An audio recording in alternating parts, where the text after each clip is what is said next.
VPTPSC ആപ്പിലെ കോഴ്സുകൾ offer പ്രൈസിലാണ് ഇപ്പോൾ നിങ്ങൾക്ക് ലഭിച്ചുകൊണ്ടിരിക്കുന്നത്. അടുത്ത 5-ാം തീയതി വരെ മാത്രമേ ആ ഒരു ഓഫർ ഉണ്ടായിരിക്കുന്നുള്ളൂ. സോ അതുകൊണ്ട് തന്നെ എത്രയും വേഗം തന്നെ പർച്ചേസ് ചെയ്യാൻ പ്ലാൻ ചെയ്യുന്ന ആൾക്കാർ പർച്ചേസ് ചെയ്യുക. SCRT ടെക്സ്റ്റ് ബുക്കുകളെ ബേസ് ചെയ്തുകൊണ്ട്, അതായത് പുതിയ പുസ്തകവും പഴയ പുസ്തകവും ബേസ് ചെയ്തുകൊണ്ട് ചാപ്റ്റർ ബൈ ചാപ്റ്റർ ആയിട്ട് അല്ലെങ്കിൽ ടോപ്പിക് ബൈ ടോപ്പിക് ആയിട്ട് കണ്ടന്റുകൾ കവർ ചെയ്യുന്ന ഒരു സിസ്റ്റമാണ് നമ്മളിവിടെ ചെയ്യുന്നത്. ഒപ്പം തന്നെ ടെക്സ്റ്റ് ബുക്കിലെ വിലയിരുത്താമെന്നുള്ള ഭാഗത്തു നിന്നുള്ള ചോദ്യങ്ങൾ നമ്മൾ കവർ ചെയ്യുന്നതായിരിക്കും കേട്ടോ. അവിടെ നിന്നൊക്കെ ഒരുപാട് ചോദ്യങ്ങൾ കഴിഞ്ഞ എക്സാമുകളിൽ വന്നിട്ടുണ്ട്. സോ എന്തായാലും എല്ലാവരും ആപ്പിലേക്ക് എത്തുക. നിലവിലെ SCRT സയൻസിൻ്റെയും SCRT സോഷ്യൽ സയൻസിൻ്റെയും 2 സെപ്പറേറ്റ് കോഴ്സുകളാണ് നമ്മൾ സ്റ്റാർട്ട് ചെയ്തിട്ടുള്ളത്. 2 കോഴ്സിനും 399 വെച്ചാണ് പേയ്മെൻറ്റ് വരുന്നത്. ഈ വരുന്ന 5-ാം തീയതി, അതായത് നവംബർ 5 തൊട്ട് പ്രൈസ് ഹൈക്ക് ഉണ്ടാകുന്നതായിരിക്കും. ഓൾറെഡി ഇത് ഡിസ്കൗണ്ടഡ് പ്രൈസ് ആണ്. 499 ആണ് നിലവിൽ നമ്മൾ കോഴ്സിന് ഇട്ടിരുന്ന പ്രൈസ്. ഇപ്പം 399 കിട്ടും. 5-ാം തീയതിക്ക് ശേഷം വീണ്ടും 499 പോകും. സോ എല്ലാവരും അങ്ങോട്ട് എത്തുമെന്ന് പ്രതീക്ഷിക്കുന്നു കേട്ടോ. നിങ്ങളിപ്പോൾ ഈ കാണാൻ പോകുന്ന വീഡിയോ എന്ന് പറഞ്ഞാൽ നമ്മൾ ആപ്പിൽ ഓൾറെഡി ചെയ്ത ഒരു വീഡിയോ ആണ്. എന്താണ് അവിടെ നടക്കുന്നത് എന്നുള്ള പ്രോപ്പറായ ഒരു ഐഡിയ നിങ്ങൾക്ക് കിട്ടുന്നതിന് വേണ്ടിയിട്ട് ആ ഒരു വീഡിയോ ഞാനിവിടെ ഷെയർ ചെയ്യണം കേട്ടോ. ഹായ് ഫ്രണ്ട്സ്, ഏവർക്കും പുതിയൊരു വീഡിയോയിലേക്ക് സ്വാഗതം. കഴിഞ്ഞ ക്ലാസ്സിൽ നമ്മൾ 9-ാം ക്ലാസ്സിലെ 2-ാമത്തെ ചാപ്റ്റർ കവർ ചെയ്തു. ഇനി നോക്കാനുള്ള 3-ാമത്തെ ചാപ്റ്ററാണ്. 3-ാമത്തെ ചാപ്റ്റർ എന്ന് പറയുമ്പോൾ ശ്വസനവും വിസർജനവും എന്നുള്ളതാണ് ചാപ്റ്ററിന്റെ പേര്. ആ ചാപ്റ്റർ അപ്പോൾ ശ്വസനം വിസർജനം 2 വലിയ ഏരിയകളാണ് നമുക്ക് പഠിക്കാനുള്ളത്. സോ ഇനി അങ്ങോട്ടുള്ള ചാപ്റ്ററുകൾ നമ്മൾ കഴിഞ്ഞ ടെക്സ്റ്റ് ബുക്കുകൾ, SCRT ഓൾഡ് ടെക്സ്റ്റ് ബുക്കുകളുടെ ഓരോ ടോപ്പിക്കുകൾ ഓരോ ചാപ്റ്റർ ആയിരുന്നു. ദഹനം ഒരു ചാപ്റ്ററാണ്, ശ്വസനം ഒരു ചാപ്റ്ററാണ്, ബ്ലഡ് ഒരു ചാപ്റ്ററാണ്. അങ്ങനെ കൃത്യമായിട്ട് ഓർഡറിലാണ് പോയിക്കൊണ്ടിരുന്നത്. പക്ഷെ ഇപ്പോൾ ചാപ്റ്റേഴ്സിൽ കൂടുതൽ കണ്ടന്റുകൾ വന്നതിനോടൊപ്പം തന്നെ ചാപ്റ്റേഴ്സിൽ ഒരു ചാപ്റ്ററിൽ തന്നെ ഒന്നിലേറെ ടോപ്പിക്കുകൾ പറഞ്ഞു തുടങ്ങി. ഇപ്പോൾ കഴിഞ്ഞ ദിവസം നമ്മൾ ചെയ്ത ദഹനമാണെങ്കിൽ ആ ദഹനം എന്ന് പറയുന്ന കണ്ടന്റിനോടൊപ്പം തന്നെ കുറച്ച് രക്തവുമായി ബന്ധപ്പെട്ട കാര്യങ്ങൾ കൂടി ആ ചാപ്റ്ററിൽ ഉൾപ്പെടുത്തിയിരുന്നു. അതുപോലെ തന്നെയാണ് ഇവിടെയും ശ്വസനവും വിസർജനവും, അത് രണ്ടും കൂടെ ക്ലബ് ചെയ്തുകൊണ്ട് ഒറ്റ ചാപ്റ്ററാണ്. പക്ഷെ നമുക്ക് അങ്ങനെ എടുത്തു പോയി കഴിഞ്ഞാൽ ചാപ്റ്റേഴ്സ് ഒരുപാട് ഹെവി ആവും. മാത്രമല്ല പഠിക്കാനുള്ള കാര്യങ്ങളും അത്ര സിമ്പിൾ ആയിരിക്കില്ല, നമുക്ക് ഇത്തിരി ബുദ്ധിമുട്ടായിരിക്കും. അതുകൊണ്ട് നമ്മൾ ശ്വസനം എന്ന് പറയുന്ന ഒരു ഏരിയ ആണ് ഈ ഒരു ക്ലാസ്സിൽ ചർച്ച ചെയ്യുക. അടുത്ത ക്ലാസ്സിൽ വിസർജനം നമുക്ക് നോക്കാം. അപ്പോൾ ഈ ശ്വസനം എന്ന് പറയുന്ന ഏരിയ ഈ ക്ലാസ്സിൽ ചർച്ച ചെയ്യുമ്പോൾ തന്നെ മനസ്സിലാക്കുക, ഇതേ കാര്യം തന്നെ, ഇതേ കണ്ടന്റ് തന്നെ ശ്വസനവും ദഹനവും എന്ന് പറയുന്ന ഏരിയ 7-ാം ക്ലാസ്സിലെ ഒരു ചാപ്റ്ററിലും ഉണ്ട്. അപ്പോൾ അവിടെയും ശ്വസനം എന്ന് പറയുന്ന ഏരിയ ഉണ്ട്. അപ്പോൾ 5-ാം ക്ലാസ്സിലെ ശ്വസനവും 9-ാം ക്ലാസ്സിലെ ശ്വസനവും ഒരുമിച്ചായിരിക്കും നമ്മൾ ഈ ഒരു വീഡിയോയിൽ ചർച്ച ചെയ്യുക. പിന്നെ സാധാരണഗതിയിൽ നമ്മൾ ക്ലാസ് ചെയ്യുമ്പോൾ ടാബിൽ എഴുതിയാണ് ചെയ്യാറുള്ളത്. എഴുതുന്ന സമയം ഹാൻഡ് റൈറ്റിംഗിലെ ഒരു പോരായ്മയൊക്കെ ഉണ്ട്. അപ്പോൾ അതെല്ലാം കൂടി ഒന്ന് പരിഹരിക്കാമെന്ന ഉദ്ദേശത്തോടു കൂടി എഴുത്തൊക്കെ കുറച്ചുകൊണ്ട് പുതിയൊരു രീതിയിലാണ് നമ്മൾ ഈ ക്ലാസ് മുന്നോട്ട് കൊണ്ടുപോകുന്നത്. അപ്പോൾ ഇപ്പം ചെയ്യുന്ന ഈ ക്ലാസ്സിൽ എന്തെങ്കിലുമൊക്കെ പോരായ്മ നിങ്ങൾക്ക് തോന്നുകയാണെങ്കിൽ നിങ്ങൾ അതെന്നോട് മെസ്സേജ് അയച്ച് പറയണം കേട്ടോ. നമുക്ക് എന്തായാലും നേരെ കണ്ടന്റിലേക്ക് കടക്കാം. ഇൻട്രൊഡക്ഷൻ പറഞ്ഞ് ഇത്രയും വെറുപ്പിച്ചതിൽ സോറി. നമുക്ക് നേരെ കണ്ടന്റിലേക്ക് കടക്കാം. അപ്പോൾ നമുക്ക് നോക്കാനുള്ളത് ശ്വസനം എന്ന് പറയുന്നൊരു സംഗതിയാണ്. ശ്വസനം എന്ന് പറയുമ്പോൾ ഏകദേശ ധാരണ എല്ലാവർക്കും ഉണ്ട്. എന്താണ് ശ്വസനത്തിൽ സംഭവിക്കുക എന്നുള്ളതൊക്കെ ഏകദേശം എല്ലാവർക്കും അറിയാം. നമ്മൾ ഓക്സിജൻ അകത്തേക്ക് എടുക്കുന്നു, ഓക്സിജൻ ശ്വാസകോശത്തിൽ പോയിട്ട് അവിടെ എന്തൊക്കെയോ പരിപാടി നടക്കുന്നു, തിരിച്ച് കാർബൺ ഡൈ ഓക്സൈഡിനെ കിട്ടുന്നു, ആ കാർബൺ ഡൈ ഓക്സൈഡ് നമ്മൾ പുറത്തേക്ക് വിടും. ഇതാണ് അവിടെ നടക്കുക. അപ്പോൾ ഇതിന്റെ ഈ പറയുന്ന ശ്വാസം പോകുന്ന വഴിയും അതുമായി ബന്ധപ്പെട്ട് പ്രവർത്തിക്കുന്ന ശ്വാസകോശത്തിന്റെ പോകുന്ന വഴിയിലുള്ളതും അല്ലാതെയുള്ളതും ഒക്കെ ആയിട്ടുള്ള ചില ഭാഗങ്ങളൊക്കെ നമുക്ക് പഠിക്കാനുണ്ട്. ഈ പറയുന്ന നാസാദ്വാരം, ശ്വാസനാളം, ശ്വസനിക എന്നൊക്കെ പറഞ്ഞ് കുറച്ച് ഭാഗങ്ങൾ പഠിക്കാനുണ്ട്. അപ്പോൾ അത്തരം ഭാഗങ്ങളും അതൊക്കെ എങ്ങനെയൊക്കെയാണ് പ്രവർത്തിക്കുക, ശ്വാസം അകത്തോട്ട് പോകുമ്പോൾ ഇത് എങ്ങനെയൊക്കെയാണെന്നൊക്കെ നമുക്ക് നോക്കാം. അപ്പോൾ ആദ്യം നമുക്ക് പ്രധാനമായിട്ടും കുറച്ച് കാര്യങ്ങൾ, ആ ബേസിക് ആയിട്ടുള്ള കുറച്ച് കാര്യങ്ങൾ നമുക്ക് 7-ാം ക്ലാസ്സിലെ ടെക്സ്റ്റ് ബുക്കിനെ ബേസ് ചെയ്യേണ്ട കുറച്ച് കാര്യങ്ങൾ നോക്കാം. ആദ്യം എന്താണ് ശ്വസനം എന്ന് ചോദിച്ചു കഴിഞ്ഞാൽ നമുക്കിങ്ങനെ പറയാം, ജീവികൾ അവയുടെ പരിസരത്ത് നിന്നും ഓക്സിജൻ സ്വീകരിക്കുകയും കാർബൺ ഡൈ ഓക്സൈഡ് പുറന്തള്ളുകയും ചെയ്യുന്ന പ്രവർത്തനമാണത് ശ്വസനം എന്ന് പറയുന്നത്. എന്താണ്? പരിസരത്ത് നിന്നും ഓക്സിജൻ സ്വീകരിക്കുന്നു, കാർബൺ ഡൈ ഓക്സൈഡ് പുറത്തു വിടുന്നു. ഇനി സ്വീകരിച്ചിട്ട് എന്താണ് നടക്കുക എന്നുള്ളത് നമുക്ക് പുറകെ പറയാം. അപ്പൊ ശ്വസനം എന്ന് പറയുന്നത് എന്താണ്, റെസ്പിറേഷൻ എന്താണ് എന്ന് വെച്ചാൽ നമുക്ക് ബേസിക് ആയിട്ട് ഇങ്ങനെ പറയാം, ജീവികള് പരിസരത്ത് നിന്നും ഓക്സിജൻ സ്വീകരിക്കുന്നു, കാർബൺ ഡൈ ഓക്സൈഡിനെ പുറത്തേക്ക് വിടുന്നു. ഓക്കെ അല്ലേ? ഇനി ഇതുമായി ബന്ധപ്പെട്ട് ഈ പറയുന്ന ഓക്സിജൻ അല്ലെങ്കിൽ ഈ പറയുന്ന അന്തരീക്ഷത്തിൽ നിന്നുള്ള വായു അകത്തേക്ക് കയറുകയും പുറത്തേക്ക് പോവുകയൊക്കെ ചെയ്യുന്നു പറഞ്ഞല്ലോ. അതുമായി ബന്ധപ്പെട്ട് നമുക്ക് പരിചയപ്പെടാനുള്ള ഒരു വാക്കാണ് വെന്റിലേഷൻ എന്ന് പറയുന്നൊരു വാക്ക്.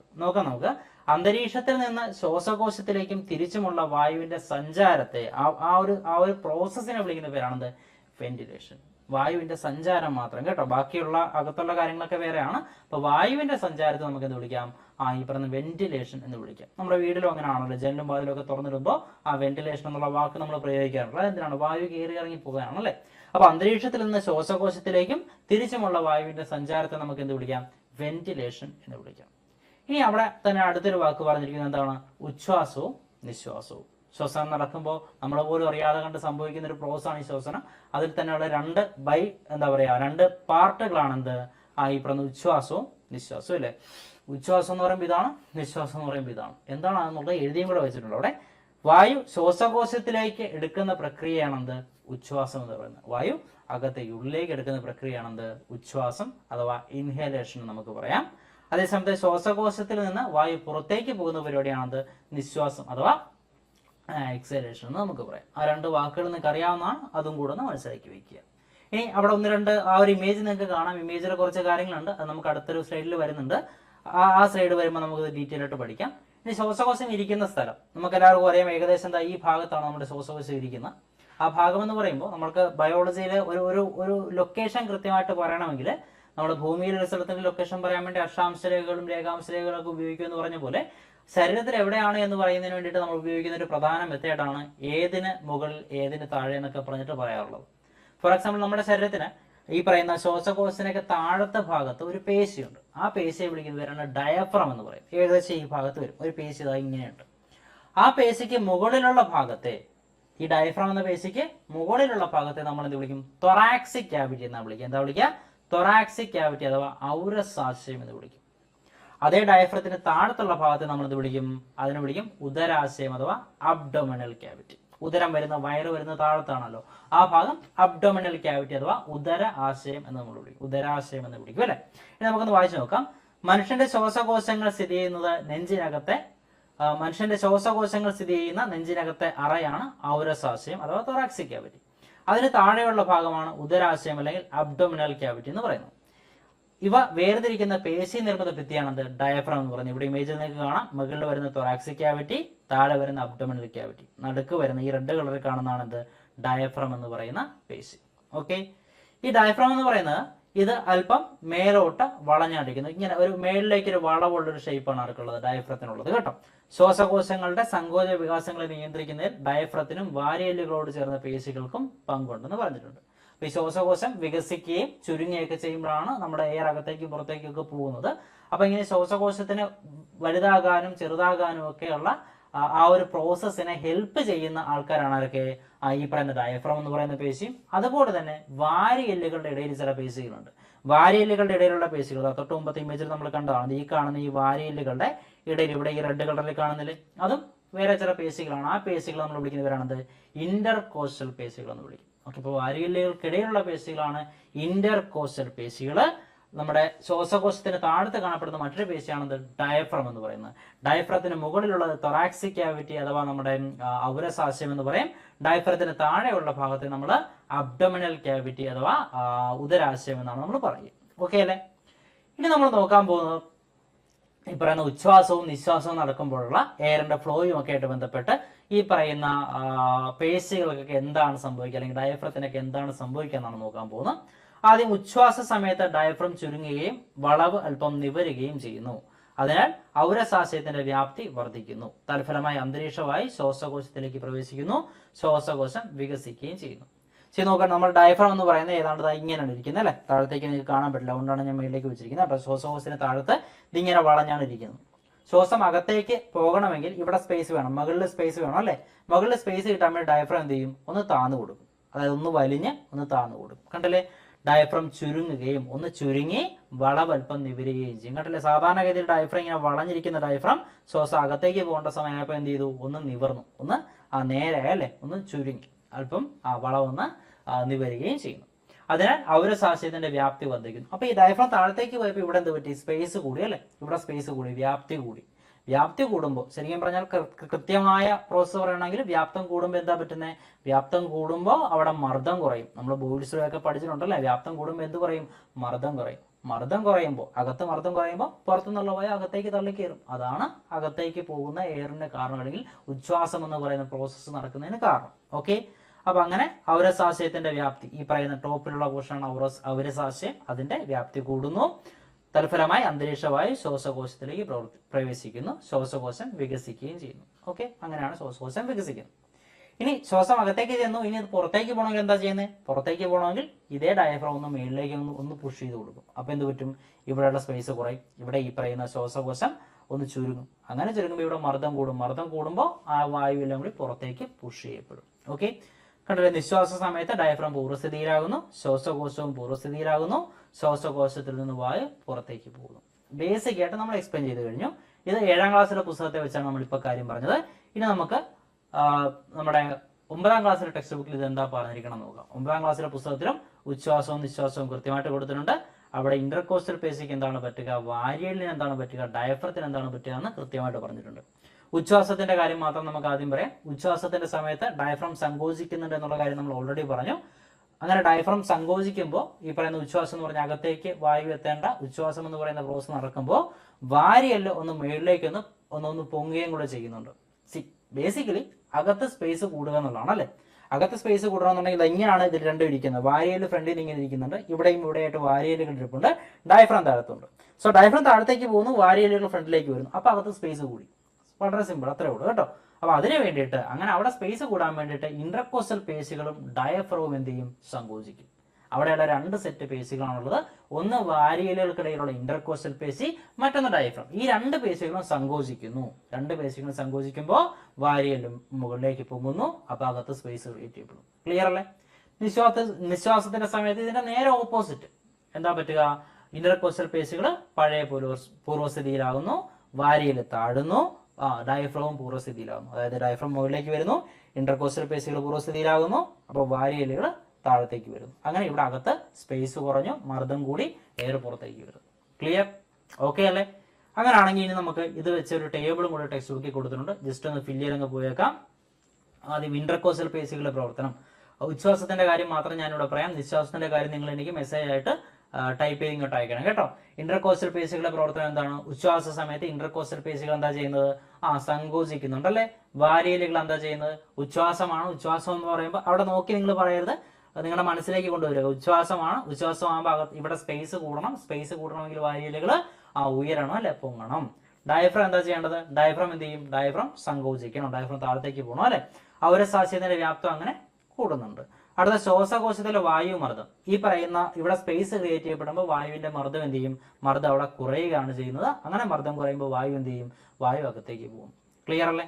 അതാണ് ഡയഫ്രത്തിന്റെയും ഈ പറയുന്ന ഇന്റർകോസ്റ്റൽ പേശികളുടെയും പ്രവർത്തനം. ചോദിച്ചിട്ടുള്ളതാണ് കേട്ടോ. ഈ ഒരു ഏരിയ, ഈ ഒരു ഭാഗം പ്രീവിയസ്ലി ചോദിച്ചിട്ടുള്ളതാണ്. ഇമ്പോർട്ടന്റ് ആണ്. കൃത്യമായിട്ട് മനസ്സിലാക്കി പഠിക്കണം. കാണാതെ പഠിക്കരുത്. കാണാതെ പഠിച്ചിട്ട് പോയി കഴിഞ്ഞാൽ ഓപ്ഷൻ കാണുമ്പോൾ നിങ്ങൾക്ക് ഭ്രാന്ത് വരും. അതിനൊക്കെ നല്ല കൃത്യമായിട്ട് കാര്യം മനസ്സിലാക്കി പഠിക്കുക. ക്ലിയർ ആണെന്ന് വിശ്വസിക്കുന്നു കേട്ടോ. അപ്പോൾ നിശ്വാസത്തിന്റെ അകത്ത് എന്താ സംഭവിക്കുക എന്നുള്ളത് നിങ്ങൾ എനിക്ക് മെസ്സേജ് ആയിട്ട് അയച്ചു തരണം കേട്ടോ. ഓക്കെ. അപ്പൊ ഇനി ഒരിക്കൽ കൂടി ഇതെല്ലാം കൂടെ ഒന്ന് ക്രോഡീകരിച്ച് ഒരിക്കൽ കൂടെ ഒന്ന് പറയാം. എന്തൊക്കെയാ സംഭവം? ഉച്ഛ്വാസത്തിന്റെ സമയത്ത് ഡയഫ്രം ചുരുങ്ങി വളവൽപ്പം നിവരുന്നു, വാരിയലും കൂടി ഉയരുന്നു. അങ്ങനെ വരുമ്പോൾ ഔരസാസ്യത്തിന്റെ വ്യാപ്തി കൂടുന്നു. അങ്ങനെ ശ്വാസകോശം വികസിക്കുന്നു. അതിനുശേഷം വായു എന്ത് ചെയ്യുന്നു? അകത്തേക്ക് പ്രവേശിക്കുന്നു. തിരിച്ച് ഡയഫ്രം എന്ത് ചെയ്യുന്നുണ്ട്? നിശ്വാസത്തിന്റെ സമയമാകുമ്പോൾ ഡയഫ്രം എന്ത് ചെയ്യുന്നു? പൂർവ്വസ്ഥിതി പ്രാപിക്കുന്നു. വാരിയലും കൂടി താഴുന്നു. ഔരസാസ്യത്തിന്റെ വ്യാപ്തി കുറയുന്നു. ഇതെല്ലാം കൂടെ അങ്ങ് അമുങ്ങിയാൽ അങ്ങ് പ്രസ് ചെയ്യപ്പെട്ട വ്യാപ്തി കുറഞ്ഞു.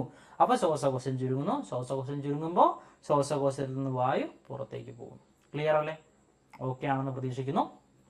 അപ്പോൾ ഇത്രയും കാര്യങ്ങൾ പറഞ്ഞത് ക്ലിയർ ആണോ എന്നുള്ളത് നിങ്ങളൊന്ന്, അതായത് വേറെ ഒന്നുമല്ല, ഞാനിപ്പോൾ ടീച്ചിങ്ങിൻ്റെ സ്റ്റൈലൊന്ന് മാറ്റിയിട്ടുണ്ട്. സ്ലൈഡ് വെച്ചിട്ട് എഴുത്തും കൂത്തൊന്നും ഇല്ലാണ്ടങ്ങ് പോവുകയാണ്. അപ്പോൾ എന്തെങ്കിലുമൊക്കെ പോരായ്മ തോന്നുകയാണ്, എന്തെങ്കിലുമൊക്കെ മാറ്റം വേണമെന്ന് നിങ്ങൾക്ക് തോന്നുകയാണെങ്കിൽ തീർച്ചയായിട്ടും പറയണം കേട്ടോ. ഓക്കെ. ഇനി നമ്മുടെ ഈ പറയുന്ന വായുവിലുള്ള കണ്ടന്റുകൾ, നമ്മൾ ശ്വസിക്കുന്ന വായുവിലും ഈ പറയുന്ന പുറത്തേക്ക് വിടുന്ന നിശ്വാസ വായുവിലുമുള്ള കണ്ടന്റുകൾ ഒന്ന് മനസ്സിലാക്കി വെക്കണം. ആദ്യം ഉച്ഛ്വാസവായു, നമ്മൾ അകത്തേക്ക് എടുക്കുന്ന വായു. നമ്മൾ അകത്തേക്ക് എടുക്കുന്ന വായു ഏതാണ്? അന്തരീക്ഷത്തിലുള്ള വായുവാണ് അല്ലെ. ഈ അന്തരീക്ഷത്തിലുള്ള വായുവിലുള്ള കണികകളുടെ അളവ് നിങ്ങൾക്ക് അറിയാലോ. അതേ അളവ് തന്നെ അങ്ങ് പറഞ്ഞാൽ മതി. അന്തരീക്ഷത്തിലെ ഓക്സിജന്റെ അളവ് എത്രയാണ്? 21%. അന്തരീക്ഷത്തിലുള്ള കാർബൺ ഡൈ ഓക്സൈഡ് 0.04% ആണ്. അന്തരീക്ഷത്തിലുള്ള നൈട്രജന്റെ അളവ് 78%. അന്തരീക്ഷത്തിലുള്ള ജലബാഷ്പത്തിന്റെ അളവ് എത്ര തന്നെ? 0.96% ആണ്. ഓക്കെ. അപ്പൊ അതാണ് ശതമാനത്തിൽ ഉച്ഛ്വാസവായുവിലുള്ള കണ്ടന്റിന്റെ അളവ്. നിശ്വാസവായുവിലേക്ക് വരുമ്പോഴാണ് കണ്ടന്റിന്റെ അളവിൽ വ്യത്യാസം വരിക.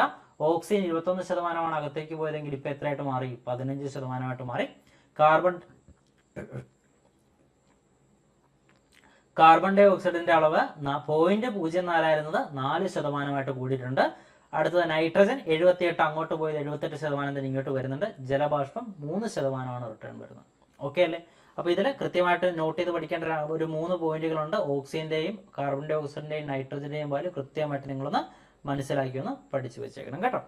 ഓക്കെ. ഇനി നമ്മൾ കുറച്ചുകൂടി ഡീപ്പായിട്ടുള്ള കാര്യത്തിലേക്ക് പോവുക. അതായത് ശ്വാസത്തിന് കയറാനും എയറിന് കയറാനും എയറിന് ഇറങ്ങാനുമുള്ള വഴിയൊക്കെ നമ്മൾ എങ്ങനെയാണ് സംഭവിക്കുക, അതിനുള്ള പ്രഷർ ഡിഫറൻസ് ഒക്കെ എങ്ങനെയാണ് ക്രിയേറ്റ് ചെയ്യപ്പെടുക എന്നുള്ള കാര്യമൊക്കെ നമ്മൾ പറഞ്ഞു കഴിഞ്ഞു. ഇനി ഇത് അകത്ത് പോയി കഴിഞ്ഞാൽ എന്താണ് സംഭവിക്കുക, അകത്ത് പോകുന്ന വഴിയിൽ എന്തൊക്കെയാണുള്ളതെന്നൊക്കെ നമ്മൾ നോക്കാൻ പോകും. നിങ്ങൾ ഈ കാണുന്ന ഇമേജ് 9ാം ക്ലാസ്സിലെ പുതിയ പുസ്തകത്തിലുള്ള ഇമേജാണ്. പക്ഷെ കാര്യങ്ങൾ എക്സ്പ്ലെയിൻ ചെയ്യാൻ കുറച്ചുകൂടി നല്ലത് 9ാം ക്ലാസ്സിലെ പഴയ പുസ്തകത്തിലെ ഇമേജാണ്. സോ ഞാൻ പഴയ പുസ്തകത്തിലെ ഇമേജ് ഇവിടെ കൊണ്ടുവന്നിട്ടുണ്ട്. സോ പുതിയ പുസ്തകത്തിലെയും പഴയ പുസ്തകത്തിലെയും കണ്ടന്റുകൾ ഒരുമിച്ച് ചേർത്തുകൊണ്ടാണ് നമ്മുടെ ക്ലാസ് മുന്നോട്ട് പോവുക. അപ്പോൾ എന്തായാലും നമുക്ക് ഈ ഒരു ഇമേജ് വെച്ചുകൊണ്ട് കാര്യങ്ങൾ എക്സ്പ്ലെയിൻ ചെയ്യാം. രണ്ടിലും കാര്യങ്ങളൊന്നും തന്നെ, പക്ഷേ ഇതാണ് കുറച്ചുകൂടി പഠിക്കാനും മനസ്സിലാക്കാനും ഒക്കെ എളുപ്പം. അപ്പോൾ ആദ്യം നമുക്ക് ഈ പറയുന്ന ശ്വാസം അകത്തേക്ക് കയറുന്ന വഴി നമുക്ക് നോക്കാം. ആദ്യമുള്ളത് ഈ മൂക്കിന്റെ ഹോളാണ് അല്ലേ. അതിനെ നമ്മൾ വിളിക്കുന്നത് നോസ്ട്രിൽ അല്ലെങ്കിൽ നാസാദ്വാരം എന്ന് പറയുന്നത്. അവിടെ എന്താ സംഭവിക്കുന്നത്, ശ്വസനവാതകങ്ങൾ ശരീരത്തിനകത്തേക്കും പുറത്തേക്കും കിടക്കുന്ന ഹോളാണ് ഇത്, ഈ നാസാദ്വാരം എന്ന് പറയുന്നത് അല്ലേ. ഇനി അവിടെ നിന്ന് ഉള്ളിലേക്ക് കയറി കഴിഞ്ഞാലുള്ള ഭാഗമാണ് ഇത് നാസാഗഹ്വരം അഥവാ നേവൽ ക്യാവിറ്റി. ഈ നാസാഗഹ്വരം അല്ലെങ്കിൽ നേവൽ ക്യാവിറ്റിയെ പറ്റി ഒരു പറഞ്ഞിരിക്കുന്നത് എന്താണ്, നാസാദ്വാരത്തെയും ഗ്രസനയെയും തമ്മിൽ ബന്ധിപ്പിക്കുന്ന ഭാഗം. ഗ്രസന എന്ന് പറഞ്ഞാൽ ഏതാണ്ട് ഈ ഭാഗത്ത് വരുന്ന നമ്മുടെ ആഹാരവും ശ്വാസവും ഒരുമിച്ച് കടന്നു പോകുന്ന ഒരു പോർഷനാണ്. നമ്മളത് കഴിഞ്ഞ ക്ലാസ്സിൽ എക്സ്പ്ലെയിൻ ചെയ്തതാണല്ലോ, എപ്പിഗ്ലോട്ടിസ് ഒക്കെ നമ്മൾ അവിടെ പഠിച്ചതല്ലേ. അപ്പോൾ അവിടെ നിങ്ങൾക്ക് ഓർമ്മയുണ്ടെന്ന് വിചാരിക്കുന്നു. അതിനുശേഷം താഴത്തേക്ക് വരുന്ന ഭാഗമാണ് ഇത് ശ്വാസനാളം അല്ലെങ്കിൽ ട്രാക്കിയ എന്ന് പറയുന്നത് അല്ലേ. നോക്കാം നമുക്ക്. സി ആകൃതിയിലുള്ള തരുണാസ്ഥി വലയങ്ങളാൽ ബലപ്പെടുത്തിയ നീണ്ട കുഴലാണ് ഇത് ട്രാക്കിയ എന്ന് പറയുന്നത്. നമ്മുടെ ഇങ്ങനെ ഈ ഒരു പോർഷനിൽ വരുന്നതാണ്, നിങ്ങളുടെ ഇമേജിൽ കാണാം. താഴത്തേക്ക് വരുന്ന നമ്മുടെ ഈ ഒരു ഭാഗത്തുനിന്ന് താഴത്തേക്ക് വരുന്നൊരു കുഴൽ. ഓക്കെ, അപ്പൊ ഇതിൽ സി ആകൃതിയിലുള്ള തരുണാസ്ഥി വലയങ്ങളാൽ ബലപ്പെടുത്തിയ നീണ്ട കുഴലാണ്. ശ്വാസനാളം സദാ തുറന്നിരിക്കുന്നതിന് ഈ വലയങ്ങൾ സഹായിക്കുന്നു. അപ്പൊ ഈ വലയങ്ങളിൽ എന്തുണ്ട്, തരുണാസ്ഥി ഉണ്ട് അല്ലെ. കട്ടി കുറഞ്ഞ അസ്ഥികളാണ് നമ്മൾ തരുണാസ്ഥികൾ എന്ന് വിളിക്കുക.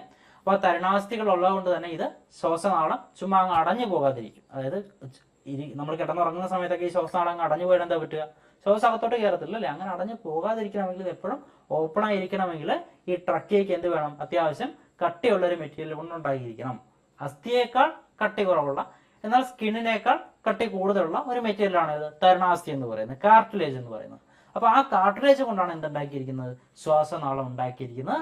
സി ആകൃതിയിലുള്ള വലയ രൂപങ്ങളിലുള്ള തരുണാസ്ഥിയാണ് അവിടെ ഉള്ളതെന്ന് മനസ്സിലാക്കി വെച്ചിരിക്കുക. ഓക്കെ, ഇനി അവിടുന്ന് താഴത്തേക്ക് പോയി അവിടെ ഫ്ലോറ ഉണ്ട്, അതിലേക്ക് ഞാൻ വരാം കേട്ടോ. ഇനി ഈ പറയുന്ന നമ്മുടെ ശ്വാസനാളം അഥവാ ട്രക്കിങ് ചെന്ന് കഴിഞ്ഞാൽ അത് പിന്നീട് 2 പീസ് ആകുന്നുണ്ട് കേട്ടോ. ഇവിടെ നിങ്ങൾ നോക്കിയാൽ നിങ്ങൾക്ക് മനസ്സിലാവും. ഈ ട്രക്കി എന്ത് ചെയ്യുന്നുണ്ട്, 2 പീസായിട്ട് 2 ശ്വാസകോശങ്ങളിലേക്കും പോകുന്നുണ്ട്. അതാണ് എന്ത്, ശ്വസനി എന്ന് പറയുക അഥവാ ബ്രോങ്കസ് എന്ന് പറയും അല്ലെ. ഇത് ശ്വാസകോശങ്ങളിലേക്കും പോകുന്ന ശ്വാസനാളത്തിന്റെ ശാഖകളാണ് ബ്രോങ്കസ്. ഇവയിലും തരുണാസ്ഥികൾ കാണപ്പെടും. അപ്പൊ ഇവിടെയും തരുണാസ്ഥിയുണ്ട്, അത് 2ആയിട്ട് സ്പ്ലിറ്റ് ആയി കഴിയുമ്പോൾ അവിടെയും തരുണാസ്ഥിയുണ്ട്. ഓക്കെ, അപ്പൊ ആ 2ആയിട്ട് സ്പ്ലിറ്റ് ആകുന്ന ഭാഗത്തെ നമ്മൾ വിളിക്കാം രണ്ട് പീസുകൾ എന്ത് തന്നെ, ശ്വസനികളാണ് കേട്ടോ, ശ്വസനികളാണ്. ഇനി ആ ശ്വസനികൾ അകത്തേക്ക് ചെന്ന് കഴിഞ്ഞാൽ, വീണ്ടും ഉള്ളിലേക്ക് ചെന്ന് കഴിഞ്ഞാൽ, കണ്ടില്ല ഈ ശ്വസനിയെ വലുതാക്കി വരച്ചിരിക്കുന്നതാണ് ഇത്. അത് അകത്തേക്ക് ചെന്ന് കഴിയുമ്പോൾ എന്താണ്, അത് വീണ്ടും ബ്രാഞ്ചുകളാണുണ്ടല്ലേ. അങ്ങനെയുള്ള ബ്രാഞ്ചുകളാണ് എന്ത്, ശ്വസനിക എന്ന് പറയും. എന്താണ് ശ്വസനിക. അപ്പോൾ ആദ്യം ഉണ്ടായിരുന്നത് ശ്വാസനാളമാണ്. ശ്വാസനാളം 2 പീസായത് ശ്വസനി എന്ന് വിളിച്ചു. ആ ശ്വസനികൾ വീണ്ടും പീസുകളാകുന്നു, അവരെ നമ്മൾ എന്ത് വിളിക്കും, ശ്വസനിക എന്ന് വിളിക്കുന്നു. ശ്വസനിക എന്ന് പറയുമ്പോൾ ശ്വസനിയുടെ മേളിൽ പറഞ്ഞ ശ്വസനിയുടെ അഗ്രശാഖകളാണ്. വായു അറകളിലേക്ക് തുറക്കുന്ന നേർത്ത ഈ കുഴലുകളിൽ തരുണാസ്ഥി വലയങ്ങൾ കാണപ്പെടുന്നില്ല. അപ്പൊ ആദ്യം നമ്മൾ പറഞ്ഞ ശ്വാസനാളത്തിലും ഇപ്പൊ പറഞ്ഞ ശ്വസനിയിലും എന്തുണ്ടായിരുന്നു, നമ്മുടെ തരുണാസ്ഥി വലയങ്ങൾ ഉണ്ടായിരുന്നു. എന്നാൽ ശ്വസനി അകത്ത് ചെന്നിട്ട്, ശ്വാസകോശത്തിനകത്ത് ചെന്നിട്ട് വീണ്ടും ബ്രാഞ്ചുകളാകുന്നുണ്ട്, നേർത്ത ശാഖകളാകുന്നുണ്ട്. ആ ശാഖകളായിട്ടുള്ള ശ്വസനികയിൽ എന്തില്ല, തരുണാസ്ഥി വലയങ്ങൾ കാണപ്പെടുന്നില്ല. തരുണാസ്ഥി വലയങ്ങൾ ഇല്ല എന്നുള്ളത് ഒന്ന് മനസ്സിലാക്കി വെക്കുക. ഓക്കെ, ലാസ്റ്റ് വരുന്നത് വായുവറകളാണ്. വായുവറകൾ ആൽവിയോളസ് എന്ന് പറയും. ഏറ്റവും അറ്റത്ത് ഈ പറയുന്ന ശ്വസനികയുടെ അറ്റത്ത് വരുന്നൊരു പോർഷനാണത്. ശ്വസനികകളുടെ അഗ്രഭാഗത്ത് കാണപ്പെടുന്ന ഇലാസ്റ്റിക് സ്വഭാവമുള്ള അതിലോലമായ സ്തര അറകളാണ്, സ്കിന്ന് കൊണ്ടുണ്ടാക്കിയ അറകളാണ്, വളരെ ലോലമായിട്ടുള്ള അറകളാണ്. വായു അറകളെ പൊതിഞ്ഞ് ധാരാളം രക്തലോമികകൾ കാണപ്പെടുന്നു. അപ്പൊ ഈ വായു അറകൾ, ഈ പറയുന്ന ആൽവിയോളസ് എന്ന് പറയുന്ന ഈ വായു അറകൾ വളരെ ലോലമാണെന്ന് പറഞ്ഞു. ഇതിനെ പൊതിഞ്ഞുകൊണ്ട് എന്തുണ്ട്, അവിടെ ചെറിയ നേർത്ത രക്തക്കുഴലുകളുണ്ട്. നേർത്ത രക്തക്കുഴലുകളെയാണ് നമ്മൾ എന്ത് വിളിക്കുക, ലോമികകൾ എന്ന് വിളിക്കുക അല്ല. അപ്പൊ അത്തരത്തിലുള്ള രക്തലോമികകൾ ഇവിടെയുണ്ട്, ഈ പറയുന്ന വായു അറകളെ ചുറ്റിയുണ്ട്. ഓക്കെ, വാതക വിനിമയം നടക്കുന്ന ഇവിടെ വെച്ചിട്ടാണ്. അപ്പൊ നമ്മൾ ഈ മൂക്കിലൂടെ വലിച്ചു കയറ്റുന്ന വായു അങ്ങ് അകത്ത് ചെന്നിട്ട് വാതക വിനിമയം എന്ന് പറയുന്ന ആക്ച്വൽ പ്രോസസ്സ് നടക്കുന്ന ഇവിടെ വെച്ചിട്ടാണ്, ഈ വായു അറകളുടെ അഗ്രത്തിൽ വെച്ചിട്ടാണ്, അല്ലെങ്കിൽ വായു അറകളിൽ വെച്ചിട്ടാണ്. അവിടെയാണെന്ത്, ഈ പറയുന്ന രക്തവുമായിട്ട് ശ്വാസം മീറ്റ് ചെയ്യാൻ പോകുന്നത്. ഓക്കെ അല്ലേ. നമ്മൾ തൊട്ട് മേളിലത്തെ പോർഷനിൽ പ്ലൂറ എന്ന് പറഞ്ഞൊരു ആളെ കൂടെ പരിചയപ്പെടാനുണ്ട്. പ്ലൂറ എന്താണെന്നുള്ള മിക്കവാറും എല്ലാവർക്കും അറിയാം. നമ്മുടെ ശ്വാസകോശത്തെ ചുറ്റി കാണപ്പെടുന്ന ഒരു എന്താ പറയുക, ഒരു കവറിങ് ആണ് അല്ലേ. വായിച്ചു നോക്കാം നമുക്ക്. ശ്വാസകോശത്തെ പൊതിഞ്ഞുള്ള ഇരട്ട സ്ഥലമാണ്. ഈ സ്ഥലത്തിന്റെ പാളികൾക്കിടയിലൂടെ ഈ സ്ഥലപാളികൾക്കിടയിലെ പ്ലൂറാദ്രവം ശ്വാസകോശവും ഔരസാശ ഭിത്തിയും തമ്മിലുള്ള ഘർഷണം കുറയ്ക്കുന്നു. അപ്പോൾ രണ്ട് ഈ പറയുന്ന സ്കിൻ ലെയേഴ്സിനിടയിലുള്ള ഒരു ദ്രാവകമുണ്ട്. ആ സ്കിൻ ലെയറിനെ നമ്മൾ പ്ലൂറ എന്ന് വിളിക്കുക. ആ പ്ലൂറയ്ക്കുള്ളിലുള്ള ദ്രാവകത്തെ നമുക്ക് പ്ലൂറൽ ദ്രവം എന്ന് വിളിക്കാം. ആ ദ്രാവകം എന്ത് ചെയ്യുന്നുണ്ട്? ഘർഷണത്തിൽ നിന്നും ഫ്രിക്ഷനിൽ നിന്നും ശ്വാസകോശത്തെയൊക്കെ സേവ് ചെയ്യുന്നുണ്ടെന്നും കൂടി ഒന്ന് മനസ്സിലാക്കി വെച്ചേക്കാം. ഓക്കെ. ദെൻ അവിടെ വീണ്ടും ഡയഫ്രത്തെ പറ്റി ഇവിടെ ഒന്നുകൂടെ കൊടുത്തിട്ടുണ്ട്. ഉദരാശയത്തെയും ഔരസാശയത്തെയും വേർതിരിക്കുന്ന പേശി നിർബന്ധമായ ഭിത്തിയാണ് ഇത് ഡയഫ്രം എന്ന് കൂടി പറഞ്ഞിട്ടുണ്ട്. ഡയഫ്രം എന്താ നമ്മൾ ഓൾറെഡി നേരത്തെ പറഞ്ഞതാണ്. ഓക്കെ അല്ലേ? അപ്പൊ അത്രയാണ് അവിടെ ചർച്ച ചെയ്യാനുള്ളത്. ഇനി നമ്മളിപ്പോ ഈ പറഞ്ഞു നിർത്തിയ വായു അറകൾ ആൽവിയോളസുകളെ പറ്റി പുതിയ പുസ്തകത്തിൽ പറഞ്ഞിരിക്കുന്ന കാര്യം ഒന്ന് വായിച്ചേക്കാം. ഇതേ കാര്യം തന്നെയാണുള്ളത്, എങ്കിലും ഒന്ന് ജസ്റ്റ് ഒന്ന് വായിക്കാം. നമുക്കൊന്ന് ഒന്ന് രണ്ട് വാക്കുകൾ, ഒന്ന് രണ്ട് നമ്പേഴ്സ് ഒക്കെ അവിടെ കൊടുത്തിട്ടുണ്ടെന്ന് വായിക്കാം ഞാൻ. ശ്വസനകളുടെ അഗ്രത്ത് കാണപ്പെടുന്ന ഇലാസ്റ്റികതയുള്ള അതിലോല സ്തര അറകളാണ്. ഇവയുടെ ഉപരിതലത്തിൽ വലകണ്ണികൾ പോലെ ധാരാളം ലോമികകൾ കാണപ്പെടുന്നു. രണ്ട് ശ്വാസകോശങ്ങളിലുമായി ഏകദേശം 70 കോടി ആൽവിയോളസുകളുണ്ട്. ഏകദേശം 70 കോടി ആൽവിയോളസുകളാണ് രണ്ട് ശ്വാസകോശങ്ങളിലുമായിട്ടുള്ളത്. ആൽവിയോളസുകളുടെ പ്രതല വിസ്തീർണം ഏകദേശം 70 മീറ്റർ സ്ക്വയർ ആണ്. ഇവ ശ്വസന പ്രതലത്തിന്റെ വിസ്തീർണം വർദ്ധിപ്പിച്ച് വാതക വിനിമയം കാര്യക്ഷമമാക്കുന്നു. അപ്പൊ വാല്യൂസ് ഒക്കെ ഒന്ന് കണ്ടുവെച്ചേക്കുക. കണ്ടുവെക്കുകയല്ല, ഒന്ന് പഠിച്ചും കൂടെ വെച്ചോ. കാര്യം എനിക്ക് തോന്നുന്നു നെഫ്രോണുകളുടെ എണ്ണം കഴിഞ്ഞ ഏതോ ഒരു എക്സാമിന് ചോദിച്ചിട്ടുണ്ടായിരുന്നു അല്ലേ. നമ്മുടെ ഒരു വൃക്കയിൽ കാണപ്പെടുന്ന നെഫ്രോണുകളുടെ എണ്ണം ചോദിച്ച പോലെ എനിക്ക് തോന്നുന്നു. എനിക്ക് കൃത്യമായിട്ട് ഓർമ്മ കിട്ടുന്നില്ല. അപ്പോൾ അതുകൊണ്ട് ഏകദേശം 70 രണ്ടും ഒരു 70ന്റെ കണക്കാണല്ലോ. അപ്പോൾ ഒന്ന് ഓർത്ത് വെച്ചേക്കുക. ഏകദേശം 70 കോടി ആൽവിയോളസുകളാണ് നമ്മുടെ രണ്ട് ശ്വാസകോശങ്ങളിലും കൂടെ ഉള്ളത്. അതുപോലെ തന്നെ ആൽവിയോളസുകളുടെ പ്രതല വിസ്തീർണം ഏകദേശം 70 മീറ്റർ സ്ക്വയർ ആണെന്നും ഒന്ന് അറിഞ്ഞു വെച്ചേക്കുക. ഓക്കെ. സോ ഇനി നമുക്ക് അടുത്ത ഏരിയയിലേക്ക് നമ്മൾ കടക്കാൻ പോവാണ്. ഈ പറയുന്ന ആൽവിയോളസിൽ വെച്ചിട്ട് എന്താണ് അവിടെ നടക്കുന്ന പ്രോസസ്സ്, വാതക വിനിമയം എന്താണെന്ന് നമ്മൾ നോക്കാൻ പോവാണ്. ആൽവിയോളസിലെത്തിയ വായുവിൽ നിന്നും ഓക്സിജനെ രക്തത്തിലേക്കും രക്തത്തിൽ നിന്ന് കാർബൺ ഡൈ ഓക്സൈഡിനെയും കൈമാറുന്നതാണ് ശ്വസനത്തിന്റെ അടുത്ത ഘട്ടം. ഇതാണ് ആൽവിയോളാർ വിനിമയം എന്ന് പറയുന്നത് അല്ലേ. അതായത് ശ്വാസകോശത്തിലേക്ക് എയർ എത്തിക്കഴിഞ്ഞാൽ ആ എയറിൽ നിന്നുള്ള ഓക്സിജനെ രക്തത്തിലേക്കും രക്തത്തിലുള്ള കാർബൺ ഡൈ ഓക്സൈഡിനെ തിരിച്ചും അങ്ങോട്ടും ഇങ്ങോട്ടും ട്രാൻസ്ഫർ ചെയ്യേണ്ടതുണ്ട്. ആ പ്രോസസ്സിനെയാണ് നമ്മൾ വിളിക്കുക ആൽവിയോളാർ വാതക വിനിമയം എന്ന് വിളിക്കുക. സോ അതാണ് നമ്മൾ ഇനി ഡീപ്പായിട്ട് നോക്കാൻ പോകുന്നത്. എന്തൊക്കെ എഴുതി വെച്ചിട്ടുണ്ട്, ഒരു ഇമേജ് ഒക്കെ അവിടെ കൊടുത്തിട്ടുണ്ട്. സംഭവം ജസ്റ്റ് ഒന്ന് കണ്ടേക്കുക. നമ്മുടെ ഈ കാണുന്ന പോർഷൻ എന്ന് പറയുമ്പോൾ എയർ ആണ് അല്ലേ, വായുവാണ് ഈ കാണുന്നത്. അപ്പൊ നമ്മൾ അകത്തേക്ക് വലിച്ചു കയറ്റുന്ന വായുവിൽ നിന്നുണ്ടാകാം ഓക്സിജന്റെ അളവുണ്ടാകാം. ആ ഓക്സിജൻ അകത്തേക്ക് ചെല്ലുന്നു. അവിടെ വെച്ചിട്ട് ഈ പറയുന്ന ഓക്സിജൻ എങ്ങോട്ട് കിടക്കുകയാണ്? നമ്മുടെ ഈ കാണുന്ന രക്തലോമികകളാണ് അല്ലെ, ആ രക്തലോമികകളിലേക്ക് ഓക്സിജൻ കിടക്കുകയാണ്. അങ്ങനെയാണ് ആ ഒരു ഷെയറിങ് അവിടെ നടക്കുക. ഓക്കെ. അവിടെ അതിനെ ഹെൽപ്പ് ചെയ്യുന്ന പ്രധാനപ്പെട്ട ഘടകമാണ് എന്ത്? ഈർപ്പം എന്ന് പറയുന്നത് അല്ലെ. ഈർപ്പവും അതുപോലെ തന്നെ ഈ പറയുന്ന ഒറ്റ നിര കോശങ്ങളായതുകൊണ്ട് ഈ പറയുന്ന ആൽവിയോളസിലെ ഒറ്റ നിര കോശങ്ങളാണ്, രക്തലോമികളും ഒറ്റ നിര കോശങ്ങളാണ്. അതുകൊണ്ട് തന്നെ പദാർത്ഥ വിനിമയം കൃത്യമായിട്ട് നടക്കും. കഴിഞ്ഞ ക്ലാസ്സിൽ നമ്മൾ പഠിച്ചാണല്ലോ ഈ പറയുന്ന ഡിഫ്യൂഷൻ പോലുള്ള കാര്യങ്ങൾ, ഓസ്മോസിസ്, ഡിഫ്യൂഷൻ ഒക്കെ നമ്മൾ പഠിച്ചതല്ലേ. ഇവിടെ ഡിഫ്യൂഷൻ ആണ് നടക്കുക. ഓക്സിജന്റെയും കാർബൺ ഡൈ ഓക്സൈഡിന്റെ ഒക്കെ വിനിമയം എന്ന് പറയുന്നത് ആ പറയുന്ന ഡിഫ്യൂഷൻ പ്രോസസ്സിലൂടെ നടക്കുക എന്നുള്ളതും കൂടി ഒന്ന് മനസ്സിലാക്കി വെച്ചേക്കണം. ഓക്കെ. അപ്പൊ ഗാഢത കൂടുതലുള്ള സ്ഥലത്ത് നിന്നും ഗാഢത കുറവുള്ള സ്ഥലത്തേക്കാണ് നടക്കുക. ഇവിടെ ഇപ്പോൾ ശ്വാസം അകത്തേക്ക് എടുക്കുന്ന സമയത്താണെങ്കിൽ ഓക്സിജന്റെ ഗാഢത ഇവിടെ കൂടുതലായിരിക്കും. അതുകൊണ്ട് തന്നെ ഗാഢത കൂടിയ സ്ഥലത്ത് നിന്നും ഗാഢത കുറഞ്ഞ സ്ഥലത്തേക്ക്, അതായത് രക്തലോമികളിലേക്ക് ഓക്സിജൻ കിടക്കും. അതേസമയത്ത് ആ രക്തലോമികളിൽ എന്തിന്റെ അളവ് കൂടുതലാണ്? കാർബൺ ഡൈ ഓക്സൈഡിന്റെ അളവ് കൂടുതലായിരിക്കും. അങ്ങനെ കാർബൺ ഡൈ ഓക്സൈഡിന്റെ അളവ് രക്തലോമികൾ കൂടുതലായതുകൊണ്ട് ആ ഗാഢത കൂടിയ ഭാഗത്ത് നിന്നും നമ്മുടെ ശ്വാസകോശത്തിലേക്ക് അഥവാ ഈ ആൽവിയോളസിലേക്ക് കാർബൺ ഡൈ ഓക്സൈഡും തിരിച്ചു കിടക്കും. രണ്ടും ഈ പറയുന്ന ഡിഫ്യൂഷൻ എന്ന് പറയുന്ന പ്രോസസ്സാണ് അവിടെ നടക്കുക എന്നുള്ളതും കൂടി ഒന്ന് അറിഞ്ഞു വെച്ചേക്കുക. ഓക്കെ. ഇനി വേറെ എന്തൊക്കെയാ കാര്യങ്ങൾ പറയുന്നുണ്ട്? രണ്ട് പുതിയ വാക്കുകളാണ്, പഴയ ടെക്സ്റ്റൊന്നും ഇല്ലാത്ത കാര്യങ്ങളാണ് ഇവിടെ പറയുന്നത്. എന്താ പറഞ്ഞിരിക്കുന്നത്? ആൽവിയോളസിലെ വായുവും ആൽവിയോളാർ രക്തലോമിയിലെ രക്തവും തമ്മിലുള്ള അകലം 1 മില്ലിമീറ്ററിന്റെ 1001 താഴെയാണ്. ഓക്കെ. അതായത് ആൽവിയോളസിലുള്ള വായു, ഈ പറയുന്ന ആൽവിയോളസിനകത്തെത്തിയിട്ടുള്ള വായുവും ആൽവിയോളാർ രക്തലോമികൾ, ആ രക്തലോമികയിലുള്ള രക്തവും തമ്മിലുള്ള അകലം 1 മില്ലിമീറ്ററിന്റെ 1001 താഴെയാണ്. വളരെ ക്ലോസ് ആയിട്ടാണ് ഇരിക്കുന്നത്. നമുക്കൊന്നും ചിന്തിക്കാൻ പോലും പറ്റാത്തതിന്റെ അത്ര അങ്ങോട്ട് ക്ലോസ് ആയിട്ടാണ് ഇരിക്കുക. ജസ്റ്റ് അറിഞ്ഞു വെച്ചാൽ അത് അവിടെ പഠിക്കാനൊന്നുമില്ല. അടുത്ത എന്തോ പറഞ്ഞിട്ടുണ്ടെന്ന് വായിക്കാം. സർഫക്റ്റന്റ് എന്ന് പറഞ്ഞിരിക്കുകയാണ്. വായു നിറയുമ്പോൾ സുഗമമായി വികസിക്കാനും വായു ഒഴിയുമ്പോൾ പതുക്കെ ചുരുങ്ങാനും ആൽവിയോളസുകളെ സഹായിക്കുന്നത് അതിനുള്ളിലെ സർഫക്റ്റന്റ് എന്ന പദാർത്ഥങ്ങളാണ്. ഇവയുടെ അളവ് വളരെ അല്ലെങ്കിൽ തീരെ കുറവായാൽ വെന്റിലേഷൻ ബുദ്ധിമുട്ടായിരിക്കും. മാസം തികയാതെ ജനിക്കുന്ന ശിശുക്കളിലാണ് സാധാരണ ഈ അവസ്ഥ കാണുന്നത്. അത്തരം നവജാത ശിശുക്കൾ മരണപ്പെടാനും ഇടയുണ്ടെന്ന് പറഞ്ഞിട്ടുണ്ട്. വായിച്ചൊക്കെ നിങ്ങൾക്ക് മനസ്സിലായി. അവിടെ പഠിച്ചു വെക്കേണ്ട കാര്യം എന്താണ് സർഫക്റ്റന്റ്, അത് എന്തിനാണ് എന്നുള്ളത് മനസ്സിലാക്കി വെച്ചേക്കണം. എന്താ പറഞ്ഞിരിക്കുന്നത്? വായു നിറയുമ്പോൾ സുഗമമായി വികസിക്കാനും വായു ഒഴിയുമ്പോൾ പതുക്കെ ചുരുങ്ങാനും ഉള്ളൊരു കഴിവ്, ആ കഴിവ് ഉണ്ടാകണമെങ്കിൽ, ആൽവിയോളസുകളിന് ആ കഴിവ് ഉണ്ടാകണമെങ്കിൽ എന്ത് വേണം? അതിൻ്റെ അകത്ത് സർഫക്റ്റന്റ് എന്ന പദാർത്ഥങ്ങൾ ഉണ്ടാവണം. അപ്പൊ അതിന് സഹായിക്കുന്നതാണ് ഇത് സർഫക്റ്റന്റ് എന്ന് പറയുക. ഈ സർഫക്റ്റന്റിന്റെ അളവ് കുറഞ്ഞു കഴിഞ്ഞാൽ വായുവിന് കയറാനും ഇറങ്ങാനും അഥവാ വെന്റിലേഷൻ എന്ന് പറയുന്ന ആ പ്രോസസ്സ് നടക്കുന്നത് ബുദ്ധിമുട്ടാവും. ഓക്കെ അല്ലേ? അപ്പൊ ആ വാക്ക് അറിഞ്ഞു വെച്ചേക്കണം. എന്താണ് സർഫക്റ്റന്റ് എന്ന് പറയുന്ന വാക്കാണെന്നത് ഓർത്തു വെച്ചേക്കുക. ഓക്കെ. സോ ഇനി നമ്മൾ ഈ ആൽവിയോളാർ വാതക വിനിമയത്തിനെ കുറച്ചുകൂടി ഡീപ്പായിട്ട് നമ്മൾ നോക്കാൻ പോവാണ്. ആദ്യം തന്നെ നമുക്ക് ആ ഒരു ഓർഡർ നോക്കാം കേട്ടോ. ഇവിടെ നിന്ന് ഈ സൈഡിൽ നിന്ന് ഓക്സിജൻ കയറി ഇങ്ങനെ കറങ്ങി കാർബൺ ഡൈ ഓക്സൈഡ് തിരിച്ചു വരുന്ന ഒരു ഓർഡറിലാണ് കൊടുത്തിരിക്കുന്ന കാര്യങ്ങൾ നമുക്ക് നോക്കാം. ആദ്യം എന്താണ് ഈ സൈഡ് നോക്കാം കേട്ടോ. നമ്മുടെ ആൽവിയോളാണ് ഈ കാണുന്നത്. ആൽവിയോളസിലേക്ക് നമ്മുടെ ഓക്സിജൻ അവിടെ ചെല്ലുന്നുണ്ട്. ഓക്സിജൻ ചെന്നിട്ട് അത് രക്തലോമികളിലേക്ക് കയറുന്ന കാര്യമൊക്കെയാണ് ഈ കാണിച്ചിരിക്കുന്നത്. വായിക്കാം. ആൽവിയോളസിൽ ഓക്സിജന്റെ ഗാഢത കൂടുതലായതിനാൽ ആൽവിയോളാർ രക്തലോമികളെ രക്തത്തിലേക്ക് ഓക്സിജൻ ഡിഫ്യൂഷനിലൂടെ കടക്കുന്നു. അല്ലെ? ആൽവിയോളസിന്റെ അകത്ത് ഓക്സിജന്റെ അളവ് കൂടുതലാണ്, എന്നാൽ പുറത്ത് രക്തലോമികകളുണ്ട്. ആ ലോമികളിൽ ഓക്സിജന്റെ ഗാഢത കുറവാണ്. അപ്പൊ ഗാഢത കൂടിയ സ്ഥലത്ത് നിന്നും ഗാഢത കുറഞ്ഞ സ്ഥലത്തേക്ക് ഓക്സിജൻ ട്രാവൽ ചെയ്തു. അപ്പൊ അവിടെ ഡിഫ്യൂഷൻ ആണ് നടന്നത്. അപ്പൊ ഡിഫ്യൂഷനിലൂടെ ഓക്സിജൻ എന്ത് ചെയ്തു? രക്തത്തിലേക്ക് എത്തി. ഇനി എന്താ പറഞ്ഞിരിക്കുന്നത്? ശ്വാസകോശത്തിൽ വെച്ച ചെറിയൊരു ഭാഗം ഓക്സിജൻ പ്ലാസ്മയിൽ ലയിക്കുന്നു. ബാക്കി ഓക്സിജൻ ഹീമോഗ്ലോബിനുമായി ചേർന്ന് ഓക്സി ഹീമോഗ്ലോബിൻ ആകുന്നു. ഓക്കെ. ശ്വാസകോശത്തിൽ വെച്ച് തന്നെ കുറച്ച് ഓക്സിജൻ എന്ത് ചെയ്യുന്നുണ്ട്? പ്ലാസ്മയിലേക്ക് ലയിക്കുന്നുണ്ട്. രക്തത്തിലെ ദ്രാവക ഭാഗമാണ് പ്ലാസ്മ എന്ന് പറഞ്ഞായിരുന്നു അല്ലെ? ആ പ്ലാസ്മയിലേക്ക് കുറച്ച് ഓക്സിജൻ പോകുന്നുണ്ട്. ബാക്കി ഉള്ള ഓക്സിജൻ എന്ത് ചെയ്യുന്നുണ്ട്?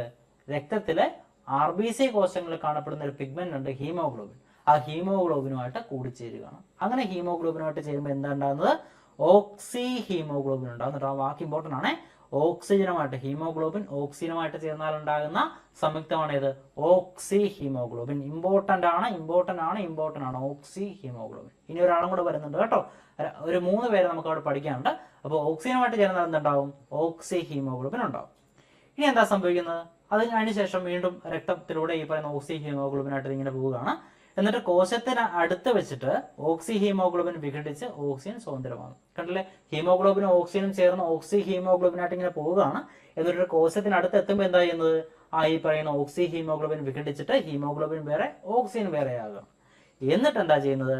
രക്തത്തിൽ നിന്നും ഓക്സിജൻ ടിഷ്യൂ ദ്രവത്തിലേക്കും അവിടെ നിന്ന് കോശങ്ങളിലേക്കും പ്രവേശിക്കും.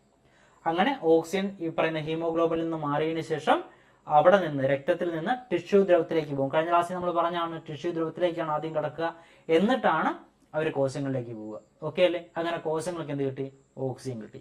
ഇനി കോശങ്ങൾക്ക് ഓക്സിജൻ കിട്ടിക്കഴിഞ്ഞാൽ പിന്നെ നടക്കുന്നത് കോശ ശ്വസനം എന്ന് പറഞ്ഞൊരു പരിപാടിയാണ്. അത് ഞാൻ ഈ പറയുന്ന ഓക്സിജൻ തിരിച്ചു പോകുന്ന കോശ ശ്വസനത്തിന് ശേഷമാണ് കാർബൺ ഡൈ ഓക്സൈഡ് ഉണ്ടാകുക.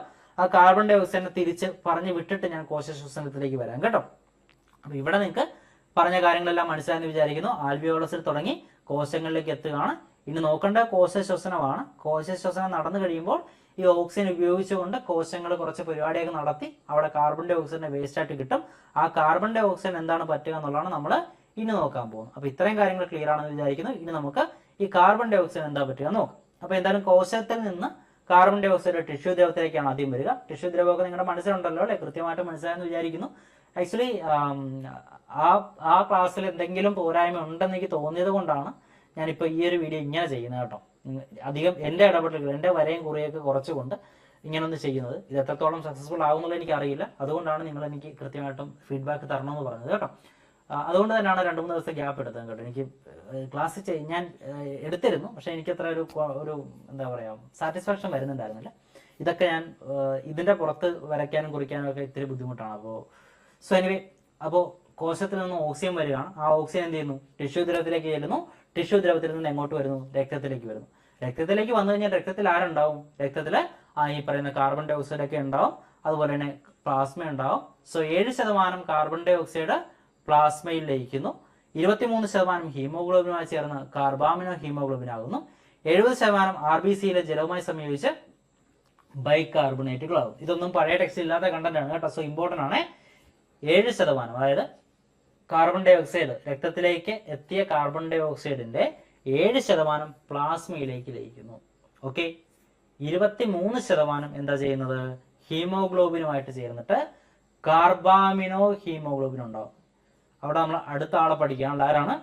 Carbamino haemoglobin. നേരത്തെ നമ്മൾ പറഞ്ഞിരുന്നു ഹീമോഗ്ലോബിൻ ഓക്സിജനുമായിട്ട് ചേർന്ന് കഴിഞ്ഞാൽ ഓക്സി ഹീമോഗ്ലോബിൻ എന്ന് പഠിച്ചിരുന്നു. ഹീമോഗ്ലോബിൻ കാർബൺ ഡൈ ഓക്സൈഡുമായിട്ട് ചേരുമ്പോൾ ഇവിടെ എന്താ പഠിക്കേണ്ടത്? Carbamino haemoglobin. ഓക്കെ, ശ്രദ്ധിക്കുക, കാർബോക്സി ഹീമോഗ്ലോബിൻ അല്ല. കാർബോക്സി ഹീമോഗ്ലോബിൻ എന്ന് പറഞ്ഞ് വേറൊരാളുണ്ട്. അത് കാർബൺ മോണോക്സൈഡും ഹീമോഗ്ലോബിനും തമ്മിൽ ചേരുമ്പോഴാണ്. അത് നമുക്ക് പുറകെ പറയാം കേട്ടോ. അത് ഇപ്പോൾ പറഞ്ഞ് ഞാൻ അതിലേക്ക് ഞാൻ കയറുന്നില്ല. അപ്പോൾ എന്തായാലും കാർബൺ ഡൈ ഓക്സൈഡും ഹീമോഗ്ലോബിനും തമ്മിൽ ചേർന്നിട്ട് എന്തുണ്ടാകുന്നു? കാർബാമിനോ ഹീമോഗ്ലോബിൻ ഉണ്ടാകുന്നു. ദെൻ 70%, ബാക്കിയുള്ള 70% എന്താ ചെയ്യുന്നത്? RBCയിൽ നമ്മുടെ അരുണരക്താണുക്കളിലെ ജലവുമായിട്ട് സംയോജിച്ച ബൈകാർബണേറ്റുകൾ ഉണ്ടാകും. അപ്പോൾ 7% പ്ലാസ്മയിൽ പോയി, 23% ഹീമോഗ്ലോബിനുമായിട്ട് ചേർന്നിട്ട് കാർബാമിനോ ഹീമോഗ്ലോബിൻ ഉണ്ടാക്കി. ബാക്കിയുള്ള 70% എന്താ ചെയ്യുന്നത്? നമ്മുടെ ജലവുമായിട്ട് RBCയിലെ ജലവുമായിട്ട് ചേർന്നിട്ട് ബൈകാർബണേറ്റുകളും ഉണ്ടാക്കുന്നു. ക്ലിയർ അല്ലേ? ഓക്കെ, ഇനി നമുക്ക് ലാസ്റ്റ് എന്താ സംഭവിക്കുന്നത്? അതിനുശേഷം ഈ പറയുന്ന രക്തത്തിലൂടെ അതെല്ലാം നേരെ നമ്മുടെ ശ്വാസകോശത്തിനടുത്തേക്ക് എത്തുകയാണ്. ശ്വാസകോശത്തിന്റെ അവിടെ ചെല്ലുമ്പോൾ ആൽവിയോളാർ രക്തലോമിയകളിൽ വെച്ചിട്ട്, ആൽവിയോളയിലുള്ള രക്തലോമിയകളിൽ വെച്ചിട്ട് കാർബാമിനോ ഹീമോഗ്ലോബിനും ബൈകാർബണേറ്റും വിഘടിച്ച് കാർബൺ ഡൈ ഓക്സൈഡ് പ്ലാസ്മയിൽ എത്തുന്നു എന്ന് പറഞ്ഞിട്ടുണ്ട്. അതായത് ഈ പറയുന്ന ആ രക്തത്തിൽ വെച്ചിട്ട് എന്താ സംഭവിക്കുന്നത്? കാർബാമിനോ ഹീമോഗ്ലോബിൻ, അതായത് ഹീമോഗ്ലോബിനും കാർബൺ ഡൈ ഓക്സൈഡും ചേർന്നിരുന്ന ആ രൂപം എന്ത് ചെയ്യുന്നതാണ്? വിഘടിക്കുന്നത് അല്ലേ? അങ്ങനെ വിഘടിക്കുന്നു. അതുപോലെ തന്നെ RBCയിൽ ഉണ്ടായിരുന്ന ബൈകാർബണേറ്റും എന്ത് ചെയ്യുന്നതാണ്? അവരും വിഘടിക്കുന്നത് അല്ലേ? ഈ രണ്ടുപേരും വിഘടിച്ചിട്ട് എന്താ പറ്റിയേ? രണ്ടുപേരും കാർബൺ ഡൈ ഓക്സൈഡ് എന്ത് ചെയ്യുന്നത്? വിഘടിച്ചിട്ട് പ്ലാസ്മയിൽ എത്തുന്നു. രണ്ടും പ്ലാസ്മയിലേക്കാണ് എത്തുന്നത്. നമ്മുടെ രക്തത്തിലുള്ള ദ്രാവക ഭാഗമായിട്ടുള്ള പ്ലാസ്മയിലേക്ക് കംപ്ലീറ്റ് കാർബൺ ഡൈ ഓക്സൈഡ് ഇപ്പം എത്തി. ആദ്യം പ്ലാസ്മയിൽ ഓൾറെഡി കുറച്ച് ഉണ്ടായിരുന്നു. അതായത് 7% ഓൾറെഡി പ്ലാസ്മയുടെ കയ്യിലായിരുന്നു. ഇപ്പം അതുകൂടാണ്ട് 23% ഹീമോഗ്ലോബിനുമായിട്ട് ചേർന്ന് ഇരിപ്പുണ്ടായിരുന്നു. 70% RBCയുടെ കയ്യിൽ ബൈകാർബണേറ്റ് ഇരിപ്പുണ്ടായിരുന്നു. ഈ പറയുന്ന ആൽവിയോളയിലേക്ക് എത്തുമ്പോൾ, തിരിച്ച് ശ്വാസകോശത്തിനടുത്ത് എത്തുമ്പോൾ ഈ രണ്ടുപേരും വിഘടിക്കുന്നു. എന്നിട്ട് എങ്ങോട്ട് എത്തുന്നു? വീണ്ടും തിരിച്ച് പ്ലാസ്മയിലേക്ക് തന്നെ കയറുകയാണ്. ഓക്കെ അല്ലേ? ഓക്കെ, അങ്ങനെ പ്ലാസ്മയിലേക്ക് വീണ്ടും കയറി. എന്നിട്ട് എന്താ പറ്റുന്നത്? കാർബൺ ഡൈ ഓക്സൈഡിന്റെ ഗാഢത പ്ലാസ്മയിൽ കൂടുതലായതിനാൽ ആൽവിയോളസിലേക്ക് കാർബൺ ഡൈ ഓക്സൈഡ് ഡിഫ്യൂഷനിലൂടെ വ്യാപിക്കുന്നു. അതായത് കാർബൺ ഡൈ ഓക്സൈഡിന്റെ അളവ് ഇപ്പൊ എവിടെ കൂടുതലാണ്? പ്ലാസ്മയിൽ കൂടുതലാണ്. എല്ലാം 100% കാർബൺ ഡൈ ഓക്സൈഡ് ആ പ്ലാസ്മയിൽ എത്തിയല്ലേ? അതുകൊണ്ട് തന്നെ ഗാഢത കൂടിയ സ്ഥലത്ത് നിന്നും ഗാഢത കുറഞ്ഞ സ്ഥലമായ ആൽവിയോളസിന്റെ അകത്ത ഭാഗത്തേക്ക് ഡിഫ്യൂഷനിലൂടെ കാർബൺ ഡൈ ഓക്സൈഡ് കിടക്കും. അങ്ങനെയാണ് ആൽവിയോളയിൽ വെച്ചിട്ട് വാതക വിനിമയം നടക്കുക എന്നുള്ളത് മനസ്സിലാക്കി വെച്ചേക്കും. ക്ലിയർ അല്ലേ? അപ്പോൾ ഇവിടം വരെ ക്ലാസ് കണ്ടു അല്ലേ? പറയുന്നതൊക്കെ മനസ്സിലാകുന്നില്ല? ക്ലാസ് പ്രോപ്പറായിട്ട് മനസ്സിലാകുന്നുണ്ടല്ലോ അല്ലേ? കാര്യങ്ങളൊക്കെ അങ്ങനെ മനസ്സിലാകുന്നുണ്ടെങ്കിൽ, ഇവിടം വരെ കണ്ടുവെങ്കിൽ അതാണ് അതിൻ്റെ അർത്ഥം. മനസ്സിലാകുന്നുണ്ട്, ക്ലാസ് എൻജോയ് ചെയ്യുന്നുണ്ട് എന്ന് തന്നെയാണ് അതിൻ്റെ അർത്ഥം. അങ്ങനെയാണ് എന്നുണ്ടെങ്കിൽ നേരെ ആപ്പിലേക്ക് പോരുക. ഇതുപോലുള്ള ഒരുപാട് ക്ലാസ്സുകൾ നമ്മളവിടെ ചെയ്യുന്നുണ്ട്. കോഴ്സ് കൃത്യമായിട്ടും നിങ്ങൾക്ക് ടോപ്പിക്ക് മനസ്സിലാകുന്നതിനും കാര്യങ്ങൾ പഠിക്കുന്നതിനും വേണ്ടി തന്നെ ഡിസൈൻ ചെയ്തിട്ടുള്ളതാണ്. സോ അങ്ങോട്ട് പോരുക കേട്ടോ. ബാക്കി വീഡിയോ മൊത്തം കണ്ടിട്ട് പോന്നാൽ മതി. അപ്പോൾ അവിടെ കാണാം. Thank you. അപ്പോൾ ഓക്സിജൻ അകത്തേക്ക് കയറി, ഓക്സിജൻ ഈ പറയുന്ന കാർബൺ ഡൈ ഓക്സൈഡായിട്ട് പുറത്തേക്ക് വന്നു. ഇനി ഇതെങ്ങനെ കാർബൺ ഡൈ ഓക്സൈഡ് ആയി? ഓക്സിജൻ അല്ലേ അകത്തേക്ക് പോയത്, അതെങ്ങനെ കാർബൺ ഡൈ ഓക്സൈഡ് ആയി എന്നുള്ളതാണ് ഇനി നോക്കാൻ പോകുന്നത്. അതിൻ്റെ ഉത്തരവാണെന്ത്? കോശ ശ്വസനം എന്ന് പറയാം, സെൽ റെസ്പിറേഷൻ നമുക്ക് പറയാം അല്ലേ? എന്താ സംഗതി? കോശത്തിൽ വെച്ച് ഗ്ലൂക്കോസിനെ ഓക്സിജൻ ഉപയോഗിച്ച് വിഘടിപ്പിച്ച് ഊർജ്ജം സ്വതന്ത്രമാകുന്ന പ്രക്രിയ. നമ്മൾ കഴിക്കുന്ന ആഹാരത്തിൽ നിന്ന് എന്ത് കിട്ടുന്നുണ്ട്? നമുക്ക് ഗ്ലൂക്കോസ് കിട്ടുന്നുണ്ടല്ലേ? അതായത് ആഹാരം എൻ്റെ പ്രൊഡക്റ്റായിട്ട് ഗ്ലൂക്കോസ് നമുക്ക് കിട്ടുന്നുണ്ട്. ശ്വാസം അകത്തേക്ക് എടുക്കുമ്പോൾ നമുക്ക് ഓക്സിജനും കിട്ടി. ഈ രണ്ട് സാധനവും കൂടെ ഉപയോഗിച്ചുകൊണ്ട് കോശങ്ങൾ എന്ത് ചെയ്യും? ഊർജ്ജം ഉണ്ടാക്കും, എനർജി ഉണ്ടാക്കും. ആ എനർജി ഉള്ളതുകൊണ്ടാണ് നമ്മളൊക്കെ ഇങ്ങനെ ഈ യന്ത്രം ഇങ്ങനെ ഓടുന്നത് അല്ലേ? നമ്മളൊക്കെ ജീവിച്ചിരിക്കുന്നതിന് കാരണം ആ എനർജിയാണ്. അപ്പോൾ ആ എനർജി ഉണ്ടാക്കുന്ന പ്രോസസ്സാണെന്ത്? കോശ ശ്വസനം എന്ന് പറയാം. അതിന് വേണ്ടത് ഗ്ലൂക്കോസ് വേണം, ഓക്സിജൻ വേണം. ഇപ്പം രണ്ടുപേരും കോശത്തിലേക്ക് എത്തി. ഇനി അതെങ്ങനെയാണ് ആ കോശ ശ്വസനം എന്ന് പറയുന്ന പ്രോസസ്സിൽ എന്താ നടക്കുക? അതിന് രണ്ട് സ്റ്റേജുകളുണ്ട്. ഒന്ന് ഗ്ലൈക്കോളിസിസ്, മറ്റൊന്ന് ക്രെബ്സ് സൈക്കിൾ. എന്താണ് ഗ്ലൈക്കോളിസിസ് എന്ന് ചോദിച്ചു കഴിഞ്ഞാൽ, നോക്കിയേ, കോശ ശ്വസനത്തിന്റെ ആദ്യ ഘട്ടമാണ് ഗ്ലൈക്കോളിസിസ്. കോശദ്രവ്യത്തിൽ വെച്ച് നടക്കുന്നു. ഓക്സിജൻ ആവശ്യമില്ല, ഗ്ലൂക്കോസിനെ പൈറുവിക് ആസിഡാക്കി മാറ്റുന്നു. 2 ATP തന്മാത്രകൾ ലഭിക്കുന്നു. ഗ്ലൈക്കോളിസിസ് എന്ന് വെച്ചാൽ, ലിസിസ് എന്ന് വെച്ചാൽ വിഘടിപ്പിക്കുക എന്നാണ് അർത്ഥം. ഗ്ലൈക്കോ എന്ന് വെച്ചാൽ ഗ്ലൂക്കോസിനെ അല്ലെങ്കിൽ ഗ്ലൂക്കോസുമായി ബന്ധപ്പെട്ട നോക്കും. അപ്പോൾ ഗ്ലൂക്കോസിനെ വിഘടിപ്പിക്കുന്ന പരിപാടിയാണ് ഗ്ലൈക്കോളിസിസ്. അപ്പോൾ ഗ്ലൂക്കോസിനെ വിഘടിപ്പിക്കുന്നു എവിടെ വെച്ച്? കോശദ്രവ്യത്തിൽ വെച്ച് ഗ്ലൂക്കോസിനെ വിഘടിപ്പിക്കുന്നു. ഗ്ലൂക്കോസിനെ വിഘടിപ്പിച്ചാൽ എന്താണ് ഉണ്ടാക്കുന്നത്? അവർ പൈറൂവിക് ആസിഡ് ഉണ്ടാക്കും. എന്താണ്? പൈറൂവിക് ആസിഡ് ഉണ്ടാക്കും. അങ്ങനെ പൈറൂവിക് ആസിഡ് ഉണ്ടാക്കുന്നു. ഒപ്പം 2 തന്മാത്ര, 2 ATP എന്ന് വെച്ചാൽ അഡിനോസിൻ ട്രൈഫോസ്ഫേറ്റ് എന്ന് പറയും. അതൊരു ഊർജ്ജമാണ് കേട്ടോ. ATP എന്ന് പറയുന്ന എനർജിയുടെ രൂപം. നമ്മൾ സെല്ലെടുത്തപ്പോൾ നമ്മൾ പറഞ്ഞാണെന്ന് തോന്നുന്നു. അപ്പോൾ 2 ATP ഊർജ്ജം അവിടെ നിർമ്മിക്കുന്നുണ്ട്. ഈ പ്രോസസ്സിന് എന്താ ആവശ്യമില്ല? ഓക്സിജൻ ആവശ്യമില്ല. നമ്മൾ ഓക്സിജൻ അവിടെ കൊടുത്തിരുന്നു, പക്ഷെ ഇവിടെ എന്ത് വേണ്ട? ഓക്സിജൻ വേണ്ട. അടുത്ത സ്റ്റെപ്പിൽ ഓക്സിജൻ വേണം കേട്ടോ. അതിലേക്കാണ് നമ്മൾ പോകുന്നത്. അപ്പോൾ ഗ്ലൈക്കോളിസിസ് ക്ലിയർ അല്ലേ? ഇനി അടുത്ത സ്റ്റെപ്പിൽ എന്താണ്? ക്രബ്സ് സൈക്കിൾ എന്ന് പറയുന്നത്. എന്താണ് ക്രബ്സ് സൈക്കിളിൽ കോശശ്വസനത്തിന്റെ 2ാം ഘട്ടമാണ് ഇത് ക്രബ്സ് സൈക്കിൾ എന്ന് പറയുക.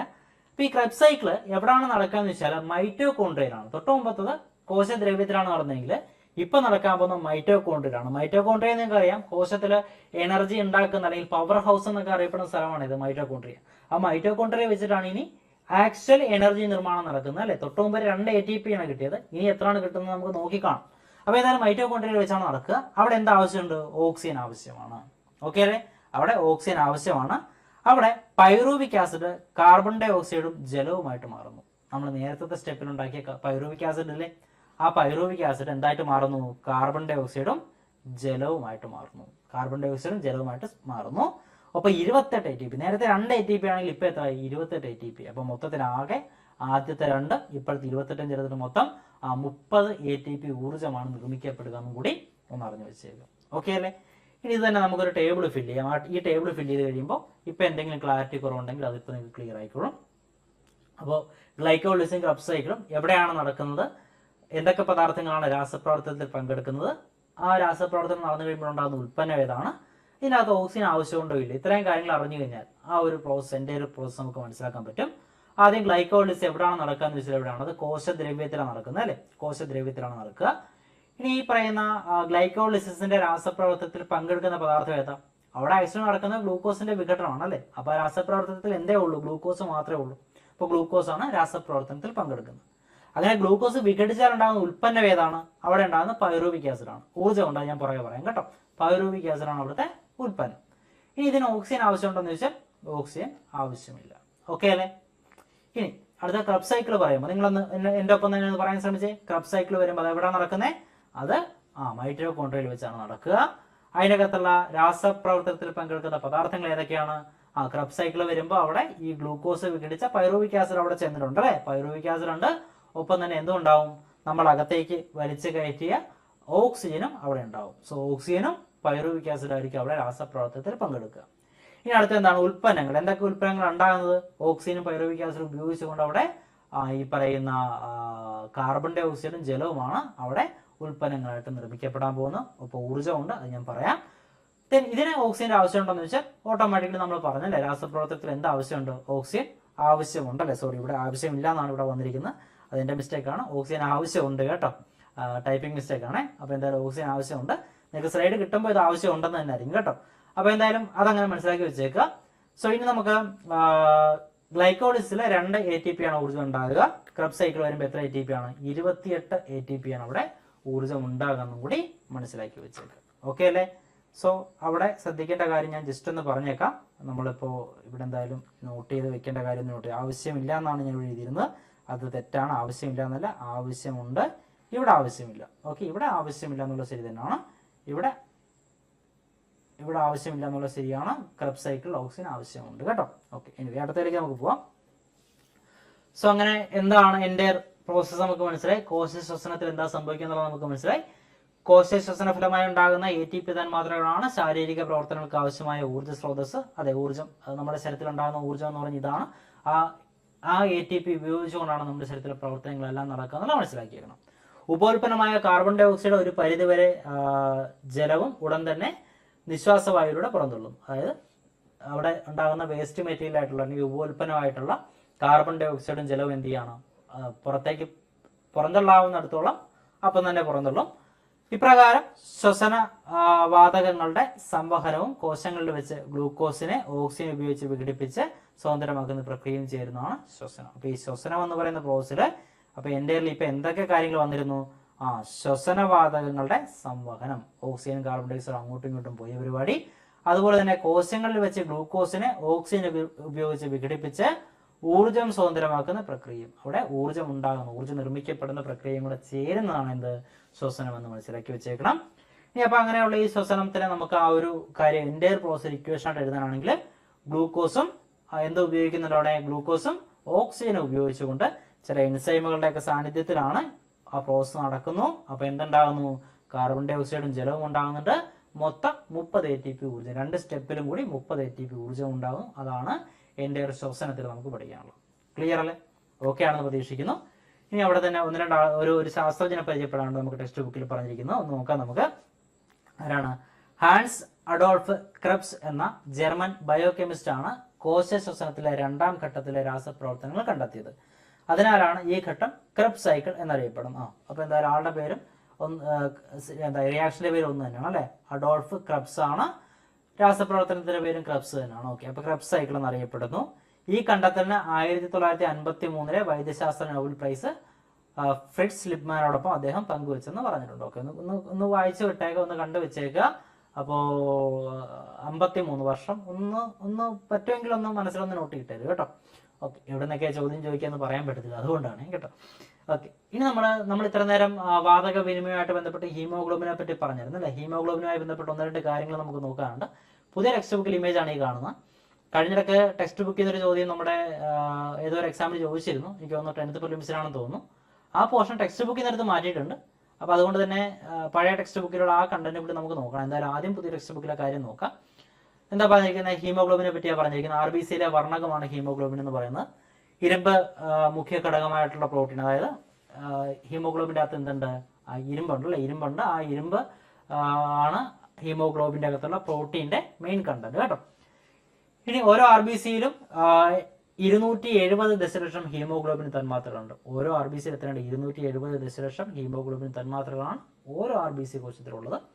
ഒരു ഹീമോഗ്ലോബിൻ തന്മാത്ര 4 ഓക്സിജൻ തന്മാത്രകളെയോ 4 കാർബൺ ഡൈ ഓക്സൈഡ് തന്മാത്രകളെ സംവഹനം ചെയ്യുന്നു. ഒരു ഹീമോഗ്ലോബിൻ തന്മാത്രയ്ക്കകത്ത് 4 ഓക്സിജനെയോ 4 കാർബൺ ഡൈ ഓക്സൈഡിനെ ക്യാരി ചെയ്യാനുള്ള കപ്പാസിറ്റി ഉണ്ടെന്നുള്ള മനസ്സിലാക്കിയ ഒരു ഹീമോഗ്ലോബിന്റെ കാര്യം പറഞ്ഞു കേട്ടോ. ഇനി അടുത്ത വാല്യൂ നോത്ത് വെച്ച്, ഒരു ഹീമോഗ്ലോബിന്റെ അളവ് സ്ത്രീകളിൽ 12-16 ഗ്രാം പെർ ഡെസിലിറ്ററും പുരുഷന്മാരിൽ 14-15 ഗ്രാം പെർ ഡെസിലിറ്ററും ആണെന്നുള്ളത് മനസ്സിലാക്കി വെച്ചേക്കണം. ആ വാല്യൂ 12, 16, 14, 18 ഒന്ന് നോട്ട് ചെയ്ത് വെച്ചേക്കണം. പഴയ ടെക്സ്റ്റ് ബുക്കിൽ ചെറിയ വ്യത്യാസം ഉണ്ടായിരുന്നു. ചെറിയ വ്യത്യാസം വെച്ചാൽ എനിക്ക് ഒന്ന് 13 15 ഒക്കെ പറഞ്ഞിരുന്നു തോന്നുന്നു. ഇത് ഏകദേശം ആവറേജ് ഇതൊക്കെ തന്നെയാണ് കേട്ടോ. ഇനി ഈ പറയുന്ന ഹീമോഗ്ലോബിന്റെ അളവ് കുറയുന്നത് എന്താണ്? അനീമിയയ്ക്ക് കാരണമാകുന്നെന്നും കൂടി പറഞ്ഞിട്ടുണ്ട്. ഓക്കെ, ഇനി ഇതും പഴയ ടെക്സ്റ്റ് ബുക്കിലെ കണ്ടന്റിലേക്ക് നമുക്ക് കിടക്കാം. ഹീമോഗ്ലോബിനെ പറ്റി അല്ലെങ്കിൽ ആദ്യത്തെ RBCയെ പറ്റിയാണ് പറഞ്ഞിരിക്കുന്നത്. ഡിസ്കിന്റെ ആകൃതിയാണ് 1 മില്ലി ലിറ്ററിൽ 45 ലക്ഷം മുതൽ 60 ലക്ഷം വരെയാണ് RBCയുടെ എണ്ണം. ന്യൂക്ലിയസോ മറ്റ് കോശാംഗങ്ങളോ ഇല്ല. നിറയെ ഓക്സിജനോട് പ്രതിപത്തി കൂടിയ ഹീമോഗ്ലോബിൻ മാത്രമാണെന്ന് പറഞ്ഞിട്ടുണ്ട്. ഓക്കെ, അപ്പോൾ അളവ് നിറഞ്ഞു വെച്ചേക്കാം. 45 to 60 ലക്ഷം വരെയാണ് ഹീമോഗ്ലോബിന്റെ അകത്തുള്ള രക്തത്തിലുള്ള RBCയുടെ അളവ് എന്നുള്ളത് ഓർത്ത് വെച്ചേക്കണം. ഓക്കെ, ഇനി ഹീമോഗ്ലോബിനെ പറ്റി പറഞ്ഞ നമ്മുടെ ടെക്സ്റ്റ് ബുക്ക് പ്രകാരം എക്സാമിന് ചോദിച്ച ചോദ്യം ഈ കാണുന്നതാണ്. 4 പ്രോട്ടീൻ ഇഴകളും ഇരുമ്പടങ്ങിയ ഹീമും ചേരുന്നതാണ് ഹീമോഗ്ലോബിന്റെ ഘടന. ഹീമിലെ ഇരുമ്പുമായിട്ടാണ് ഓക്സിജൻ കൂടിച്ചേരുന്നത്. പ്രോട്ടീൻ ഇഴകളും ഹീമും 4 വീതമുള്ളതിനാൽ ഒരു ഹീമോഗ്ലോബിൻ തന്മാത്രയ്ക്ക് 4 ഓക്സിജൻ തന്മാത്രകൾ വഹിക്കാൻ കഴിയും. ഈ കാണുന്ന എൻ്റെ സാധനം, ഈ ഒരു സാധനം ഇതേപടി സെന്റൻസ് ബൈ സെന്റൻസ് ചോദിച്ചതാണ്. ഒരു ഹീമോഗ്ലോബിൻ തന്മാത്രയ്ക്കകത്ത് 4 പ്രോട്ടീൻ ഇഴകളും ഇരുമ്പടങ്ങിയ ഹീമും ഉണ്ടായിരിക്കും. ഇങ്ങനെ തന്നെ ചോദിച്ചു, അല്ലെങ്കിൽ ഇങ്ങനെ തന്നെ ഒരു സ്റ്റേറ്റ്മെന്റ് ആയിട്ട് വന്നു. ഹീമിലെ ഇരുമ്പുമായിട്ടാണ് ഓക്സിജൻ കൂടിച്ചേരുന്നത്, അതും വന്നതാണ്. അല്ലെങ്കിൽ ഈ ഒരു സാധനം എൻ്റെ ഒരു സാധനം 4 സ്റ്റേറ്റ്മെന്റുകളായിട്ട് ഇട്ടിട്ട് ശരിയായത് ഏത് തെറ്റായത് എന്നൊക്കെ പറഞ്ഞാൽ ചോദിച്ചു കേട്ടോ. സോ ഈ സാധനം എൻ്റെ ഒരു സാധനം ഇമ്പോർട്ടൻ്റ് ആണ്, ഒന്ന് വായിച്ച് മനസ്സിലാക്കി വെച്ചേക്കണം കേട്ടോ. ഓക്കെ, ഇനി ഈ പറയുന്ന നമുക്ക് പഠിക്കാനുള്ള പോർഷൻസിൽ ശ്വാസകോശവുമായി ബന്ധപ്പെട്ട് അതിന്റെ വർക്കിങ്ങുമായി ബന്ധപ്പെട്ട കാര്യങ്ങൾ കഴിഞ്ഞു. ഇനി ശ്വാസകോശം വർക്ക് ആവാതെ വരുന്ന സാഹചര്യങ്ങളെ പറ്റിയാണ് നോക്കാൻ പോകുന്നത്. അല്ലെങ്കിൽ പുകവലിയും ആരോഗ്യ പ്രശ്നങ്ങളൊക്കെയാണ് നമ്മൾ നോക്കാൻ പോകുന്നത്. പുകവലി ശ്വാസകോശത്തിന്റെ പ്രവർത്തനങ്ങളെ തകരാറിലാക്കും. പുകയിൽ അടങ്ങിയിരിക്കുന്ന കരിയും ടാറും മറ്റു വിഷപദാർത്ഥങ്ങളും ശ്വാസകോശങ്ങളിൽ തങ്ങി നിൽക്കും. ഇത് നിലയ്ക്കാത്ത ചുമയ്ക്ക് കാരണമാകും. പുകയിലയിൽ ക്യാൻസറിന് കാരണമാകുന്ന രാസവസ്തുക്കൾ ഉണ്ടെന്നൊക്കെ പറഞ്ഞിട്ടുണ്ട്. സോ ഇനി നമുക്ക് ചില പ്രധാനപ്പെട്ട രോഗങ്ങൾ, പുകവലിയുമായി ബന്ധപ്പെട്ട ചില രോഗങ്ങൾ നമുക്ക് നോക്കാം. ഒന്ന് ശ്വാസകോശ അർബുദമാണ്. പുകയിലയിൽ അടങ്ങിയിരിക്കുന്ന അർബുദകാരികൾ ശ്വാസകോശ അർബുദത്തിന് കാരണമാകുന്നു, എല്ലാവർക്കും അറിയാവുന്ന കാര്യമാണ്. അടുത്തത് എംഫിസിമയാണ്. എംഫിസിമ കഴിഞ്ഞ എക്സാമുകളിൽ ചോദിച്ചതാണ്, ഇമ്പോർട്ടൻ്റ് ആണ്. ഈ കഴിഞ്ഞിടക്ക് നടന്ന നമ്മുടെ VO പോലുള്ള എക്സാമുകൾക്കൊക്കെ ചോദിച്ചതാണ് കേട്ടോ. എന്താണ്? പുകയിലയിലെ വിഷപദാർത്ഥങ്ങൾ വായുവറകളുടെ ഇലാസ്റ്റികത നഷ്ടപ്പെടുത്തുന്ന മൂലം അത് പൊട്ടുന്നു. ആ രോഗം ഏതെന്നാണ് ചോദിച്ചത്. ആൻസർ എംഫിസിമയാണ്. ഇത് ശ്വസന പ്രതല വിസ്തീർണം കുറയ്ക്കുന്നതിനും വൈറ്റൽ കപ്പാസിറ്റി കുറയ്ക്കുന്നതിനും കാരണമാകുമെന്ന് പറഞ്ഞിട്ടുണ്ട്. അടുത്ത ബ്രോങ്കൈറ്റിസ് ആണ്. പുകയിലയിലെ ടാറ്, കാർബൺ മോണോക്സൈഡ് തുടങ്ങിയവ വായുവറകളിൽ ശ്ലേഷ്മം അടിഞ്ഞുകൂടുന്നതിനും രോഗാണുക്കൾ പെരുകി ശ്വാസകോശത്തിന് വീക്കം ഉണ്ടാകുന്നതിനും കാരണമാകുന്നു. അതാണ് ബ്രോങ്കൈറ്റിസ് എന്ന് പറയുന്നത്. ഓക്കെ, അപ്പോൾ ഈ അവിടെ ഒരു കാര്യം കൂടെ പറഞ്ഞേക്കട്ടെ. കാർബൺ മോണോക്സൈഡ് എന്ന് പറയുന്ന പുകയിലയിലെ കണ്ടന്റ്, എന്താ പറയുക, കത്തുമ്പോൾ ഉണ്ടാകുന്ന കണ്ടന്റ് തന്നെയാണ്. കാർബൺ ഡൈ ഓക്സൈഡ് പോലെ തന്നെ ഉണ്ടാകുന്ന ഒരു സാധനമാണ് കാർബൺ മോണോക്സൈഡ്. കത്തൽ പൂർണ്ണമല്ല എങ്കിലാണ് കാർബൺ മോണോക്സൈഡ് ഉണ്ടാകുന്നത്. ഈ കാർബൺ മോണോക്സൈഡ് ഹീമോഗ്ലോബിനുമായിട്ട് ചേർന്നാൽ ഉണ്ടാകുന്ന വാതകം എന്ന് വെച്ചാൽ ഇതാണ്. ഹീമോഗ്ലോബിനുമായിട്ട് ചേർന്നാൽ ഉണ്ടാകുന്ന സംയുക്തം എന്ന് വെച്ചാൽ അത് കാർബോക്സി ഹീമോഗ്ലോബിനാണ്. കാർബൺ ഡൈ ഓക്സൈഡുമായിട്ട് ചേരുമ്പോഴാണെങ്കിൽ കാർബാമിനോ ഹീമോഗ്ലോബിൻ. ഓക്സിജനുമായിട്ട് ചേരുമ്പോൾ ഓക്സി ഹീമോഗ്ലോബിൻ. അത് ഒന്ന് നോട്ട് ചെയ്ത് വെച്ചേക്കണം കേട്ടോ, ഒന്ന് മനസ്സിലാക്കി വെച്ചേക്കണം. ഞാൻ എന്തായാലും PDF അത് ഉൾപ്പെടുത്തിയേക്കാം. ക്ലാസ്സിൽ ജസ്റ്റ് പറയുന്നതേ ഉള്ളൂ. ഞാൻ എന്തായാലും നോട്ടിൽ അത് നിങ്ങൾക്ക് കാണാൻ പറ്റും, എഴുതി വെച്ചിട്ടുണ്ടാകും കേട്ടോ. ഓക്കെ, അപ്പോൾ ഇനി നമ്മൾ അടുത്ത 1-2 വാക്കുകൾ നോക്കാൻ പോവാണ്. ടൈഡൽ വോളിയവും വൈറ്റൽ കപ്പാസിറ്റി, ഈ 2 കാര്യങ്ങൾ കൂടി നമുക്ക് മനസ്സിലാക്കാനുണ്ട്. സംഭവം ആദ്യം നമുക്ക് ടൈഡൽ വോളിയം എന്താണെന്ന് നോക്കാം. സാധാരണ ഒരു ഉച്ഛ്വാസത്തിലൂടെ ഉള്ളിലേക്ക് എടുക്കുകയോ നിശ്വാസത്തിലൂടെ പുറന്തള്ളുകയോ ചെയ്യുന്ന വായുവിൻ്റെ അളവാണ് ടൈഡൽ വോളിയം. അതായത് നോർമലായിട്ട് നമ്മൾ സാധാരണഗതിയിൽ നമ്മൾ പ്രത്യേകം ശ്വസനത്തിലേക്ക് ശ്രദ്ധ കൊടുക്കാണ്ട് നോർമലായിട്ട് നിൽക്കുന്ന സമയത്ത് നമ്മുടെ ശ്വാസകോശത്തിനകത്തേക്ക് എത്രത്തോളം വായു കയറുന്നുണ്ട്, അല്ലെങ്കിൽ അവിടുന്ന് എത്രത്തോളം പുറത്തേക്ക് വരുന്നുണ്ട്, ആ അളവിനെ വിളിക്കുന്ന പേരാണത് ടൈഡൽ വോളിയം. ഈ ടൈഡൽ വോളിയത്തിൻ്റെ അളവ് സാധാരണഗതിയിൽ ഏകദേശം 1/2 ലിറ്ററാണ് ഇതിൻ്റെ നോർമൽ അളവ് വരിക. എന്നാൽ ഗാഢമായ ഉച്ഛ്വാസത്തിന് ശേഷം, അതായത് വലിച്ചങ്ങ് എടുത്തതിന് ശേഷം ശക്തിയായിട്ട് നിശ്വസിക്കുമ്പോൾ, നല്ലപോലെ എടുത്തിട്ട് തിരിച്ചങ്ങ് ശക്തിയായിട്ട് നിശ്വസിക്കുന്ന സമയത്ത് പുറത്തേക്ക് പോകുന്ന പരമാവധി വായുവിൻ്റെ അളവാണെന്ത്? Vital capacity. അപ്പോൾ അകത്ത് എടുത്ത് വെച്ചിട്ട് കംപ്ലീറ്റ് ആയിട്ട് നമ്മൾ ഒറ്റ നിശ്വാസത്തിൽ തിരിച്ച് പുറത്തേക്ക് വിടുമ്പോൾ പുറത്തേക്ക് പോകുന്നതിൻ്റെ അളവാണെന്ത്? വൈറ്റൽ കപ്പാസിറ്റി എന്ന് പറയുന്നില്ല. വൈറ്റൽ കപ്പാസിറ്റി എന്നുള്ള ആ ഒരു വാക്ക് ഒന്ന് മനസ്സിലാക്കി വെച്ചേക്കണം. അപ്പോൾ അങ്ങനെ പുറത്തേക്ക് വിടുമ്പോൾ നമ്മൾ എന്ത് ചെയ്യുന്നു? മൊത്തം അങ്ങ് കളയണം. അപ്പോൾ വയറ്റിലുള്ളതും കൂടി അങ്ങ് കളയാണെന്ന് വിചാരിക്കും. ഓക്കെ, വായു അങ്ങ് വലിച്ചങ്ങ് കയറ്റി, വയറ് വരെ നിറച്ച് വായു വലിച്ചു കയറ്റിട്ട്, വയറ് വരെയൊന്നും പോകില്ല എങ്കിലും ഞാൻ പറയാം, അങ്ങ് വയറ് വരെ വലിച്ചു കയറ്റിയിട്ട് എല്ലാം ഒരുമിച്ചങ്ങ് കളയുകയാണ്, ഒരുമിച്ചങ്ങ് നിശ്വസിക്കുകയാണ്. അപ്പോൾ വൈറ്റൽ കപ്പാസിറ്റി മൊത്തം നമുക്ക് അറിയാൻ പറ്റും അല്ലേ. ഓക്കെ, അതാണ് വൈറ്റൽ കപ്പാസിറ്റി. വൈറ്റൽ കപ്പാസിറ്റി ശ്വസന പ്രവർത്തനങ്ങളുടെയും ഔരസാശയ പേശികളുടെയും കരുത്തിന്റെ സൂചകമായി കരുതുന്നു. ആരോഗ്യമുള്ള പുരുഷന്മാരിൽ വൈറ്റൽ കപ്പാസിറ്റി ഏകദേശം 4.5 ലിറ്ററും സ്ത്രീകളിൽ ഇത് 3 ലിറ്ററുമായിരിക്കും. അപ്പോൾ പുരുഷന്മാരിൽ 4.5 ലിറ്ററും സ്ത്രീകളിൽ 3 ലിറ്ററുമായിരിക്കും വൈറ്റൽ കപ്പാസിറ്റി എന്നും കൂടി ഒന്ന് അറിഞ്ഞു വെച്ചേക്കാം. ഓക്കെ, ഇനി കുറച്ച് എന്താ പറയുക, ഫസ്റ്റ് എയ്ഡുകളാണ്. ഒന്ന് വായിച്ച് വിട്ടാൽ മതി കേട്ടോ. ഞാനത് വായിക്കുന്നില്ല, നിങ്ങൾ വായിച്ചാൽ മതി. ക്ലാസ് കഴിയുമ്പോൾ PDF കിട്ടും, അപ്പോൾ ഒന്ന് വായിച്ചാൽ മതി. ഇവിടെ പഠിക്കാനൊന്നുമില്ല, പക്ഷെ അറിഞ്ഞിരിക്കേണ്ട കാര്യമാണ് കേട്ടോ. അടുത്തൊന്ന് വായിച്ചു നോക്കാം. കായിക വിനോദങ്ങളിലും വ്യായാമത്തിലും ഏർപ്പെടുമ്പോൾ സ്പേസി പ്രവർത്തനം കൂടുന്നതിനാൽ കൂടുതൽ ഊർജ്ജം ആവശ്യമാണ്. ഊർജ്ജം കൂടുതൽ വേണ്ടതിനാൽ ഓക്സിജന്റെ ആവശ്യകത വർദ്ധിക്കുന്നു. കൂടാതെ ശരീരത്തിൽ നിന്ന് കൂടുതൽ കാർബൺ ഡൈ ഓക്സൈഡിനെ പുറന്തള്ളപ്പെടേണ്ടതായും വരുന്നു. ഇതിനാലാണ് ശ്വസന പ്രക്രിയയുടെ ആദ്യഘട്ടമായ ശ്വാസോച്ഛ്വാസത്തിന്റെ നിരക്ക് കൂടുന്നത്. അതായത് നമ്മൾ ഇന്റൻസീവായിട്ട് എന്തെങ്കിലും വർക്ക് ചെയ്യുന്ന സമയത്ത് നമ്മൾ കൂടുതലായിട്ട് ശ്വാസം എടുക്കുകയും വിടുകയും ചെയ്യും. അതിന് കാരണം കൂടുതൽ എനർജി ആവശ്യമുണ്ട്. അപ്പോൾ ഈ ശ്വസനം കൂടുതലായിട്ട് നടക്കണം, അതുകൊണ്ടാണ് കേട്ടോ. അത്രേ ഉള്ളൂ, ജസ്റ്റ് ഒന്ന് മനസ്സിലാക്കിയാൽ മതി. സോ മനുഷ്യരിലെ ശ്വസനം കഴിഞ്ഞു. ഇനി മറ്റ് ജീവജാലങ്ങളിലെ ശ്വസനമാണ് നമ്മൾ നോക്കാൻ പോകുന്നത്. വിവിധ ജീവജാലങ്ങളിൽ എങ്ങനെയൊക്കെയാണ് ശ്വസനം നടക്കുക, അതായത് ഏകകോശ ജീവികളായിട്ടുള്ള അമീബ തൊട്ട് മനുഷ്യനെ തൊട്ട് താഴെയുള്ള മറ്റ് പല ജീവജാലങ്ങളൊക്കെ ഉണ്ട്, സസ്യങ്ങളുണ്ട്. ഇതൊക്കെ നമുക്ക് നോക്കാനുണ്ട്. അതിലേക്കാണ് നമ്മൾ കിടക്കാൻ പോകുന്നത്. സോ നമുക്ക് നേരെ ആദ്യം എന്ത് ചെയ്യാം? ആദ്യം നമുക്ക് നോക്കാൻ പോകുന്നത് 7ാം ക്ലാസ്സിലെ പുസ്തകത്തിലെ കണ്ടന്റാണെന്ന് വായിച്ചേക്കാം. ശ്വസനത്തിന് ഓക്സിജൻ ഉപയോഗിക്കുന്ന ജീവികളുടെ കോശ ശ്വസന പ്രക്രിയ മനുഷ്യരെ ഇതിന് സമാനമാണ്. എന്നാൽ വാതക വിനിമയം, സംവഹനം എന്നിവയിൽ വ്യത്യാസമുണ്ട്. ഈ പറയുന്ന ഒരു ഇമേജ് കൊടുത്തിട്ടുണ്ട്. അതിൽ ശ്വസനം മറ്റ് ജീവികളിൽ ഏതൊക്കെ അവയവങ്ങളുടെ സഹായത്തിലാണ് ശ്വസനം നടക്കുക എന്നാണ് കൊടുത്തിരിക്കുന്നത്. അമീബയിലെ കോശ സ്ഥലത്തിലൂടെ തന്നെയാണ് ഓക്സിജനും കാർബൺ ഡൈ ഓക്സൈഡും അങ്ങോട്ടും ഇങ്ങോട്ടൊക്കെ പോവുക. മണ്ണിരയുടെ ത്വക്കിലൂടെയാണ്. മത്സ്യങ്ങളുടെ ശകലം, ഈ പറയുന്ന ചെകിളപ്പൂക്കൾ എന്നൊക്കെ പറയും അല്ലെ, അതിലൂടെയാണ് വാതക വിനിമയം നടക്കുക. ഓക്കെ, ദെൻ പാരമീസ്യത്തിന്റെ കാര്യം 9ാം ക്ലാസ്സിലെ പുസ്തകത്തിൽ കൊടുത്തിട്ടുണ്ട്. അവിടെ എന്താ പറഞ്ഞിരിക്കുന്നത്? ചുറ്റുമുള്ള ജലത്തിൽ ലയിച്ചിരുന്നിരിക്കുന്ന ഓക്സിജനെ പാരമീസ്യം കോശസ്ഥലം വഴി സ്വീകരിക്കുകയും കാർബൺ ഡൈ ഓക്സൈഡ് പുറന്തള്ളുകയും ചെയ്യുന്നു. ഓക്കെ, നോർമലായിട്ട് നമ്മൾ സാധാരണ പറയുന്ന കാര്യം തന്നെയാണ്. നമ്മൾ ഇതിനു മുമ്പ് കണ്ടിട്ടുള്ള കാര്യം തന്നെ, അമീബയിൽ കണ്ട അതേ കാര്യം തന്നെ. പുറത്തു നിന്ന് ഓക്സിജൻ കോശസ്തരം വഴി അകത്തേക്ക് പോകുന്നു, കാർബൺ ഡൈ ഓക്സൈഡ് അതേ കോശസ്തരം വഴി തിരിച്ച് പുറത്തേക്കും വരും. കൂടുതലായിട്ടൊന്നും ഇല്ല അവിടെ. ഇനി വിവിധ ജീവജാലങ്ങളുടെ ശ്വസനത്തിന് സഹായിക്കുന്ന ഭാഗം മണ്ണീരയുടെ ഈർപ്പമുള്ള ത്വക്കാണ്, മത്സ്യം ചെകിളപ്പൂക്കളാണ് അല്ലെങ്കിൽ ശകലങ്ങളാണ്, ഇത് നമ്മൾ ഓൾറെഡി ഡിസ്കസ് ചെയ്തു. തവളകളിലെ കരയിലായിരിക്കുമ്പോൾ ശ്വാസകോശവും വെള്ളത്തിലായിരിക്കുമ്പോൾ ഈർപ്പമുള്ള ത്വക്കുമാണ് കേട്ടോ, ഓർത്ത് വെച്ചേക്കണേ.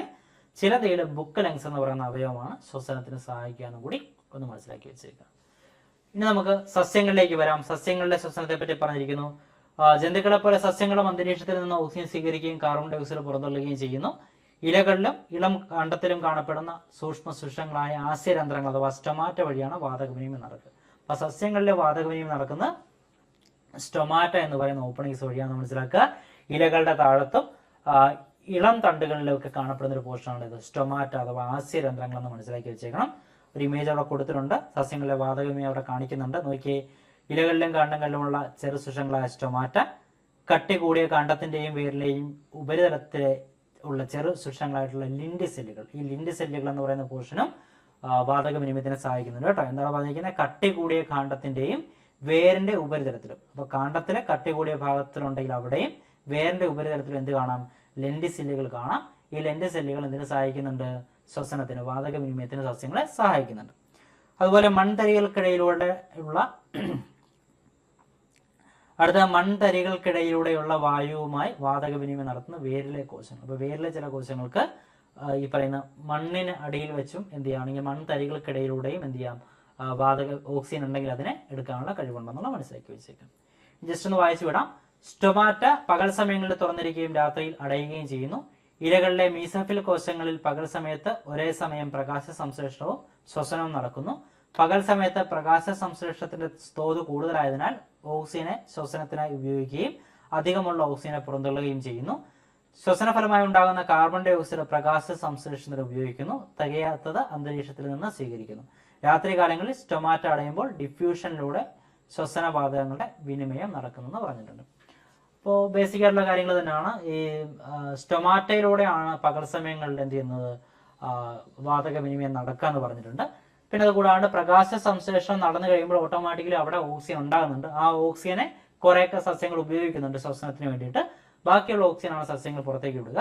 പിന്നെ രാത്രി ആകുമ്പോൾ എന്ത് ചെയ്യുന്നുണ്ട്? സ്റ്റൊമാറ്റ അടയുമ്പോൾ, രാത്രിയിൽ സ്റ്റൊമാറ്റ അടയാറുണ്ട്. അപ്പോൾ ഡിഫ്യൂഷനിലൂടെ ശ്വസനവാതകങ്ങളുടെ വിനിമയം നടക്കുന്നെന്നും പറഞ്ഞിട്ടുണ്ട്. അത്രയാണ് സസ്യങ്ങളുടെ ശ്വസനവുമായിട്ട് അല്ലെങ്കിൽ മറ്റ് ജീവജാലങ്ങളുടെ ശ്വസനവുമായിട്ട് ബന്ധപ്പെട്ട് പറയാനുള്ളത്. ഇനി അനൈറോബിക് ശ്വസനം എന്ന് പറയുന്ന ഓക്സിജന്റെ ആവശ്യമില്ലാത്ത ശ്വസനത്തെ പറ്റി കൂടി പഠിക്കാനുണ്ട്. ശ്വസനം എന്ന് പറയുമ്പോൾ ബേസിക്കലി ഊർജ്ജം ഉണ്ടാക്കുന്ന പ്രോസസ് ആണ്, കോശങ്ങളിൽ ഊർജ്ജം ഉണ്ടാക്കുന്ന പ്രോസസ് ആണ് ശ്വസനം എന്ന് പറയുക. ലാക്ടോബാസിലസ് എന്ന് പറയുന്ന ബാക്ടീരിയ ഉണ്ട്. അവർക്കും നേരത്തെ നമ്മുടെ ശരീരത്തിൽ ചെയ്യാറുള്ള പോലെ തന്നെ ഗ്ലൂക്കോസിനെ വിഘടിപ്പിച്ച് പൈറൂവിക് ആസിഡ് ആക്കാനുള്ള കഴിവുണ്ട്. നമ്മുടെ ശരീരത്തിൽ ഉണ്ടായ പോലെ തന്നെ 2 ATP ഊർജ്ജം അവിടെ ഉണ്ടാകുന്നുണ്ട്. അപ്പൊ ആ പ്രോസസ് നടന്നു കഴിയുമ്പോൾ അവിടെ ഉണ്ടാകുന്ന ബൈ പ്രൊഡക്റ്റ് എന്താണ്? ലാക്റ്റിക് ആസിഡ് ആണ് കേട്ടോ, ലാക്റ്റിക് ആസിഡ് ആണ്. അതേസമയത്ത് ഈസ്റ്റിലാണെങ്കിൽ അവരും ഗ്ലൂക്കോസിനെ പൈറൂവിക് ആസിഡ് ആക്കി മാറ്റും, 2 ATP ഊർജ്ജം അവിടെ കിട്ടുകയും ചെയ്യും. ഒപ്പം എന്തുണ്ടാവും? ആൽക്കഹോളും കാർബൺ ഡൈ ഓക്സൈഡ് ഉണ്ടാവും. ഈ കാർബൺ ഡൈ ഓക്സൈഡിന്റെ അളവ് ഇങ്ങനെ ഉണ്ടാകുന്നതുകൊണ്ടാണ് ഈസ്റ്റ് നമ്മൾ ആ മാവൊക്കെ പൊടിപ്പിക്കുന്ന സമയത്ത് ഈസ്റ്റ് ഇട്ട് വെച്ച് കഴിയുമ്പോൾ കുറച്ച് ഹോൾസ് ഉണ്ടാവും. ആ മാവ് നോക്കിക്കഴിഞ്ഞാൽ അവിടെ ചെറിയ ചെറിയ ഹോളുകൾ കാണാൻ സാധിക്കും.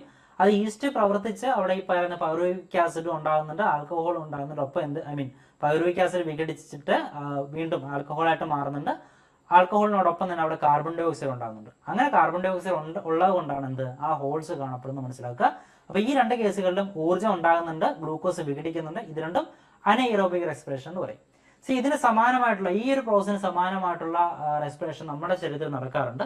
നമ്മൾ ഇന്റൻസീവ് ആയിട്ട് എന്തെങ്കിലും വർക്ക് ചെയ്യുന്ന സമയത്ത്, നമ്മൾ എക്സസൈസ് ചെയ്യുന്ന സമയത്ത്, സ്ഥിരം പണി ചെയ്യാത്ത ആൾക്കാർ എന്തെങ്കിലും പണി ചെയ്യുന്ന സമയത്തൊക്കെ പിറ്റേ ദിവസം നമ്മുടെ കൈക്കും കാലിനൊക്കെ വേദന എടുക്കും അല്ലേ? അതിന് കാരണം എന്താണെന്ന് വെച്ച് കഴിഞ്ഞാൽ നമ്മൾ ഈ പറയുന്ന പ്രവൃത്തികൾ ചെയ്യുന്ന സമയത്ത് നമുക്ക് എനർജി ആവശ്യമുണ്ട്.